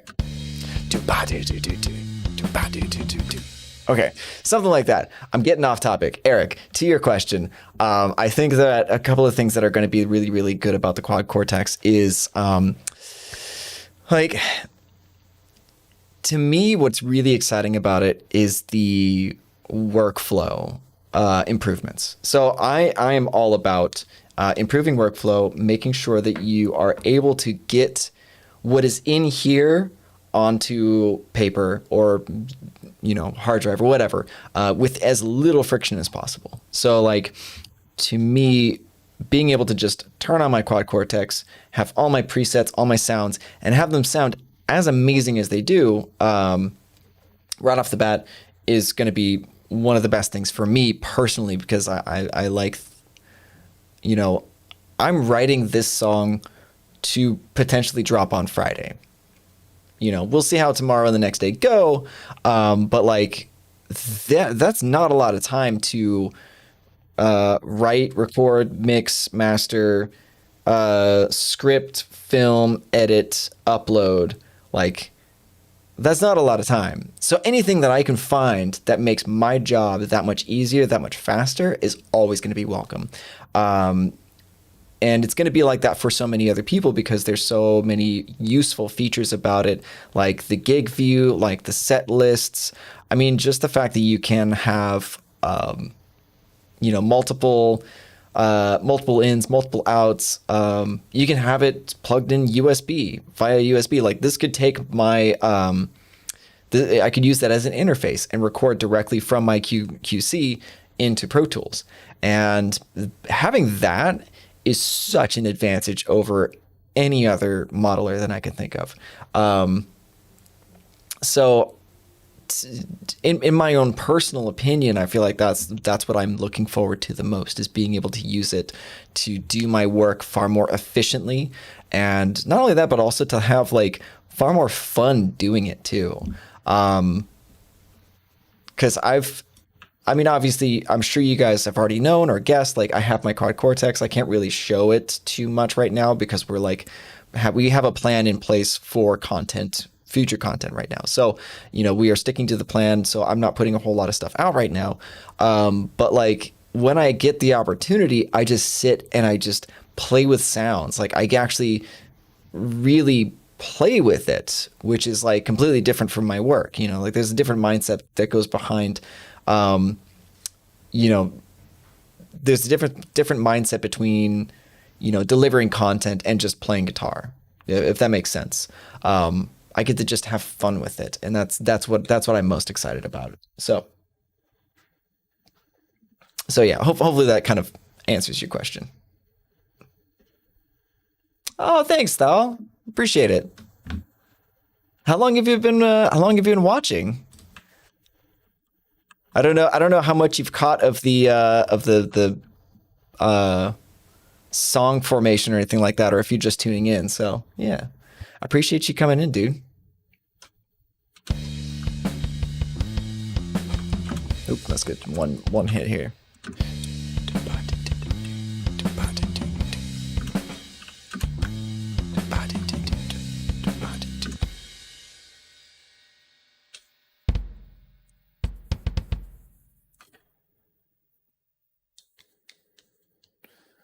All right, let's keep on keeping on.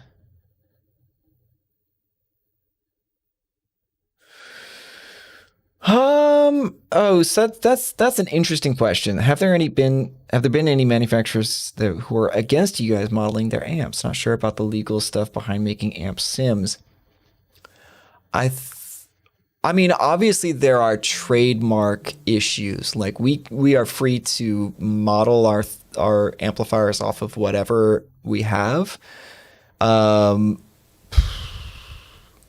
we just can't call it that because it infringes on trademark, and it's since we're, not since a lot of the models that we're doing are not officially endorsed or sanctioned. Like obviously, like we have the Fortin plugins, right? Like those are endorsed by the company, so we can use their trademark. However, there's other ones like a lot of the archetype stuff where it's like we're using their personal amps, so we're going through the artist and not the manufacturer.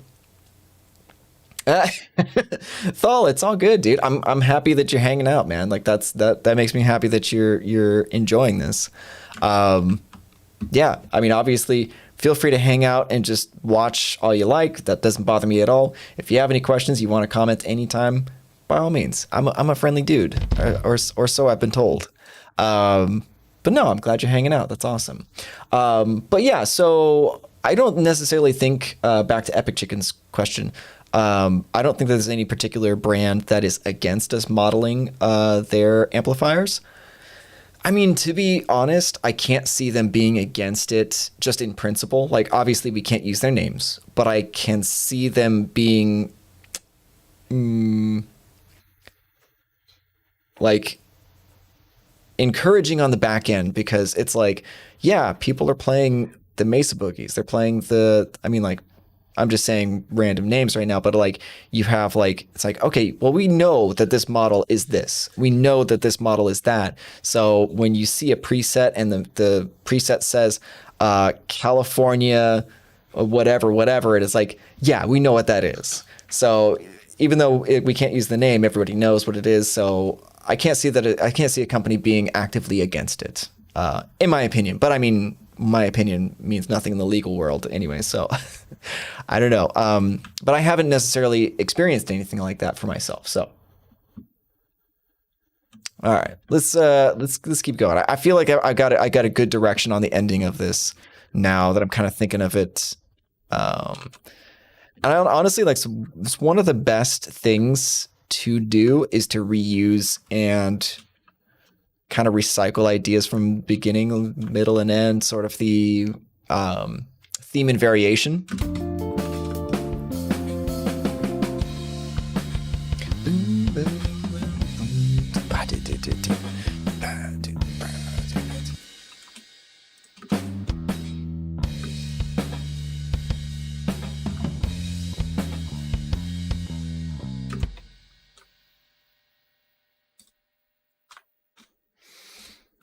Yeah, I think that those are, to me, my favorite songs are ones that you can kind of pick apart where they took a theme and they like tweaked it just a little. If you guys listen to Carnival's Dead Man, that song is just the same theme and variations of it throughout, and it's so awesome to see like the different levels and variations they make with like the vocal layers and the guitars and everything. It's just it's beautiful piece.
Why is that there?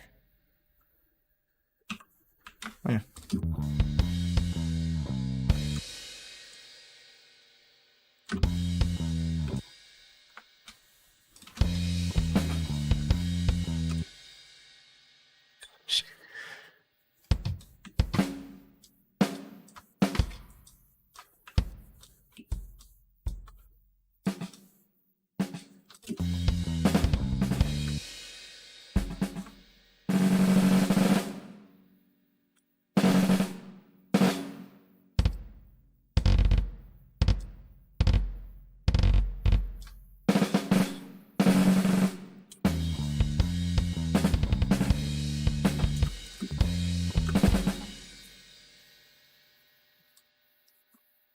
All right, and one of the best things that you can ever do for your drums, apply randomization and quantization. You can do more or less depending on what you, how loose you want it to feel, but here, check this out.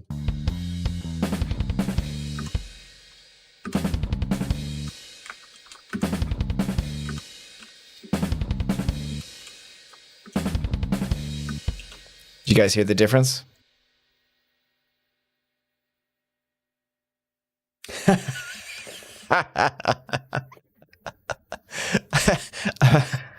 I dig that. Yeah. Car bomb section. That's amazing. I love it.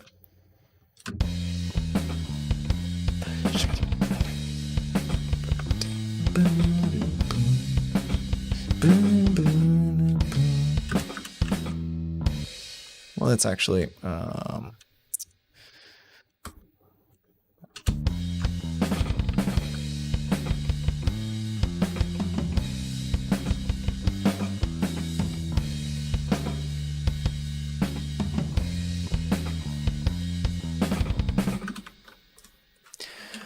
okay. Thal. Typically, I use stock pickup or stock IRs. And the reason I use the stock IRs is typically because what I do is I don't know, I'm a fan of limitations, in so much as I like to limit my choices so that way I have to, you know, so that way my choices are easy. I limit my choices so I can make easy choices. There we go. Yeah, that makes sense. Because I see it a bunch around the like the Neural DSP Facebook group. You know, people are like, you should get the Bogren Digital IRs or the Lancaster Audio or the Owenhammer or the ML Sound. Like, there's so many out there, and I don't know how you feel about this, but I have a tendency to get analysis paralysis if I have too many options to choose from. So what I do is I'll limit my options so that way I get really, really good at specific aspects, right? So I am pretty comfortable working with any of the impulse responses that are in these amplifiers. Like, I know which ones sound good and which ones don't. I know which ones I like for specific types of mixes. I know what to expect from them. So what I do is I kind of limit myself to only using those so that way I can make those choices with absolute confidence as well.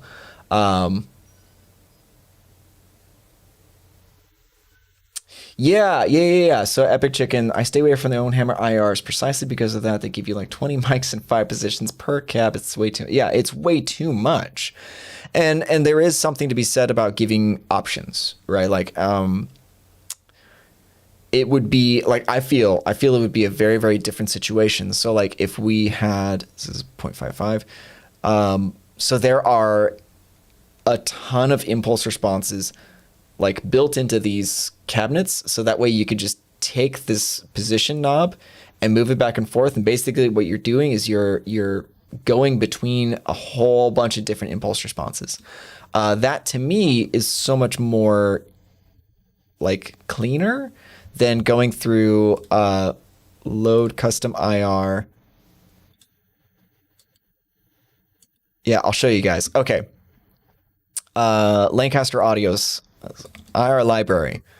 Like, who wants to go through all of these options? Who does that? Not me. I got deadlines. Like, maybe if I okay,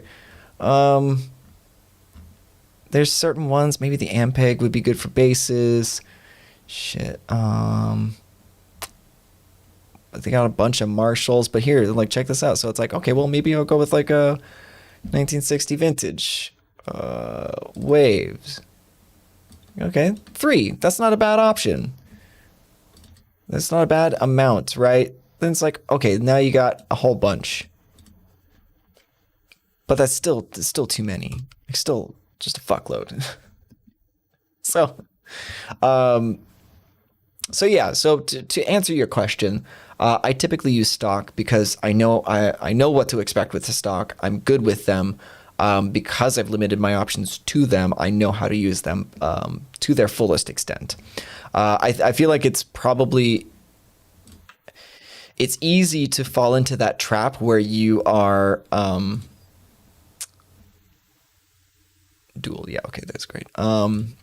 Where you kind of want to buy all the things because there's like, oh, maybe this is better, maybe that is better, maybe this is better. I mean, I've done it, dude. I could show you my plugin library is so stupid.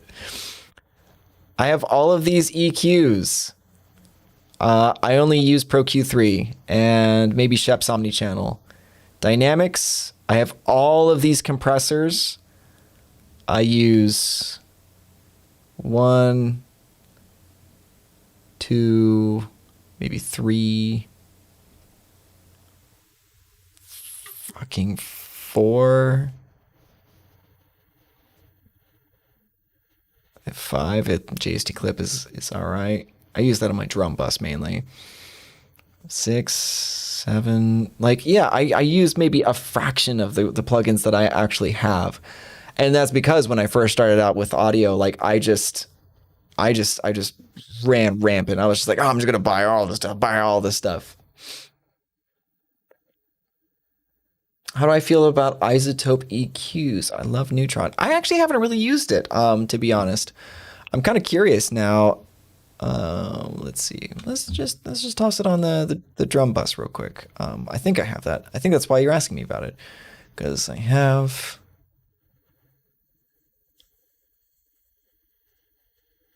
Do I have it? Nope.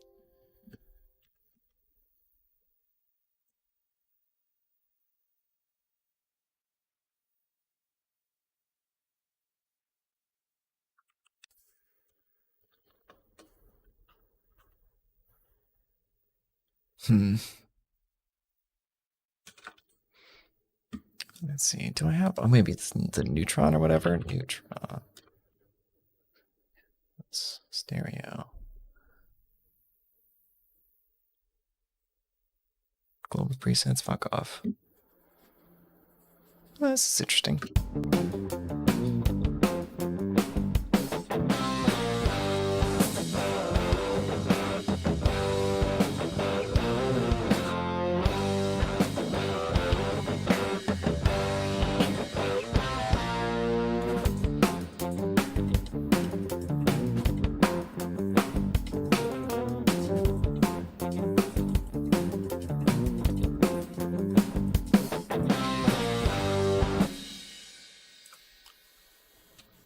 Not bad. I mean, honestly, like this is not a bad drum bus acoustic. Basic drum bus. Let's just call it that. Son of a bitch. Oh, it's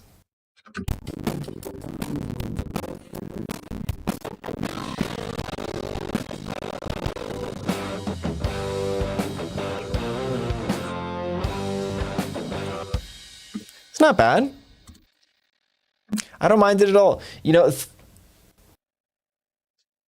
That's true. That's true. The Pro Q3 is expensive. It is completely worth it though. If you ever have the chance to buy it, like for Black Friday or something like that, Pro Q3 is one of my favorite plugins.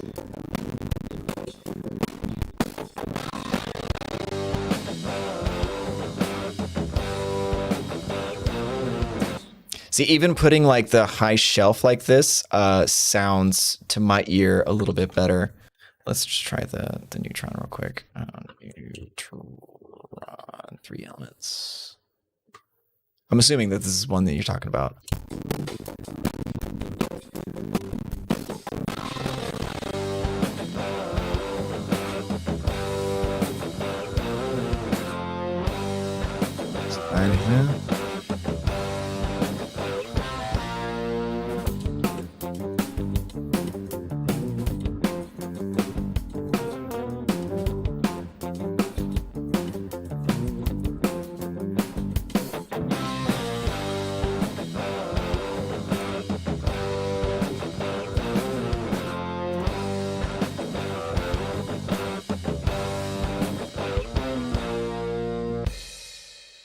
Yeah, to my ear, some of the like even just having like a high pass or a high shelf of similar slope and gain tends to bring out a lot more of the whistly frequencies with the Neutron. Might be my imagination, but yeah, I don't know. The Pro Q3 is very versatile.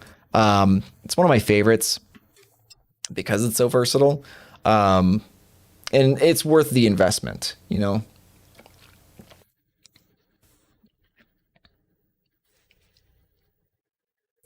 Yeah, man. Thal, the stock IRs are usually adequate enough for most people's uses. You know, like if you have a specific thing that you're looking for, like here's where I would give you like an example. If you're working with a client, they have a specific request or need, then yeah.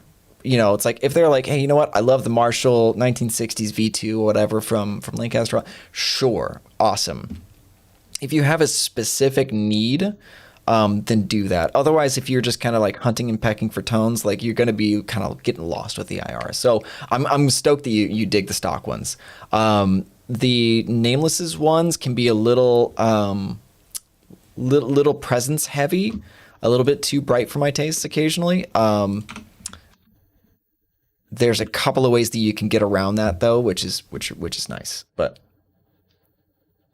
yeah, thanks for hanging out, Epic Chicken. I appreciate it, dude. Yeah, man. Welcome anytime. I'm hoping to do some more streaming like this, um, to just have some fun. That's really all I'm looking for. Is just to have some fun, write some music, hang out with cool folks, and then take everything from there. Let's see, does this work under here?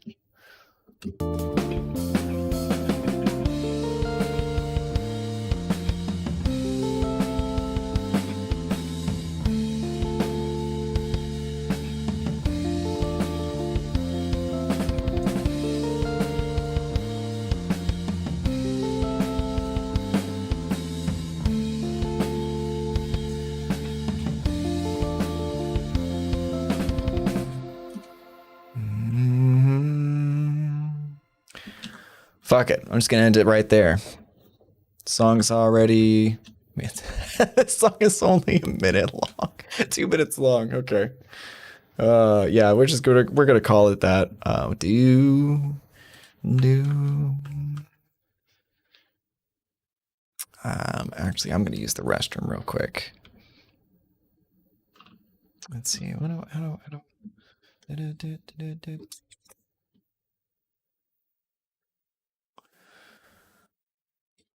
Oops, not that one. I'll be right back.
All right, here we are.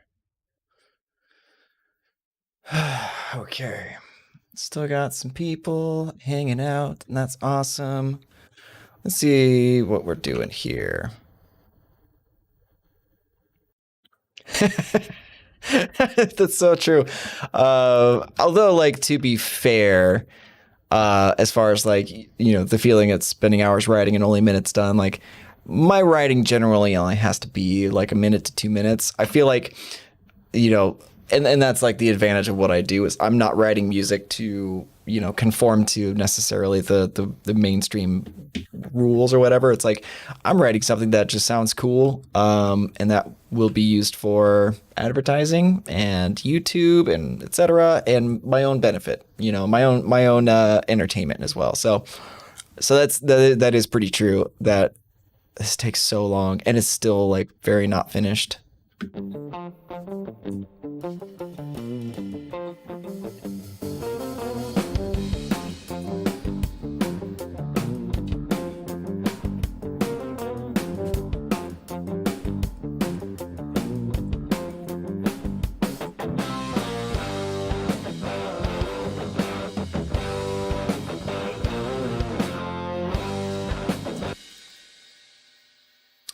So what I'm going to do is I'm going to duplicate this track and then dirty up the bass.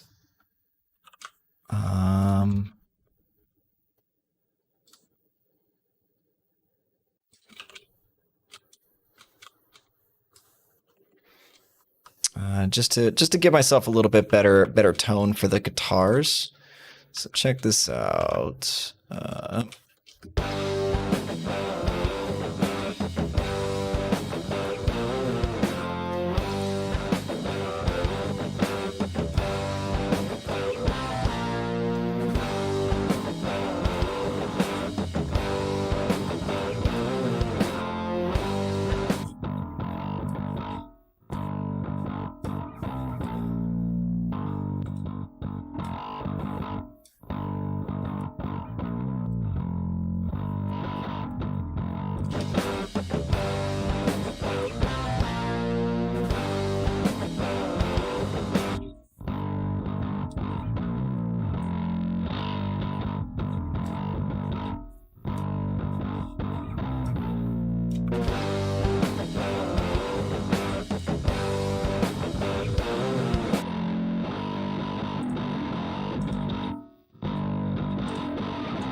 Okay. That's 3.5 hours. Is not bad. Okay. I mean, I think for right now, I'm pretty happy with where it's at. It's not too bad. A couple of things I'll probably change. A couple of things I'll shift around. And I might just stream a little bit more tomorrow and keep working on my progress on this. But for right now, I think 3.5 hours is good. I'm starting to get a little hungry, so I think I'm just gonna go make some dinner for me and my wife. So thanks everybody for hanging out. This was so much fun. Let me know if this is something you guys really want to see a lot more of, and I will definitely keep on keeping on. Yeah, otherwise, I'll catch you all in that next one.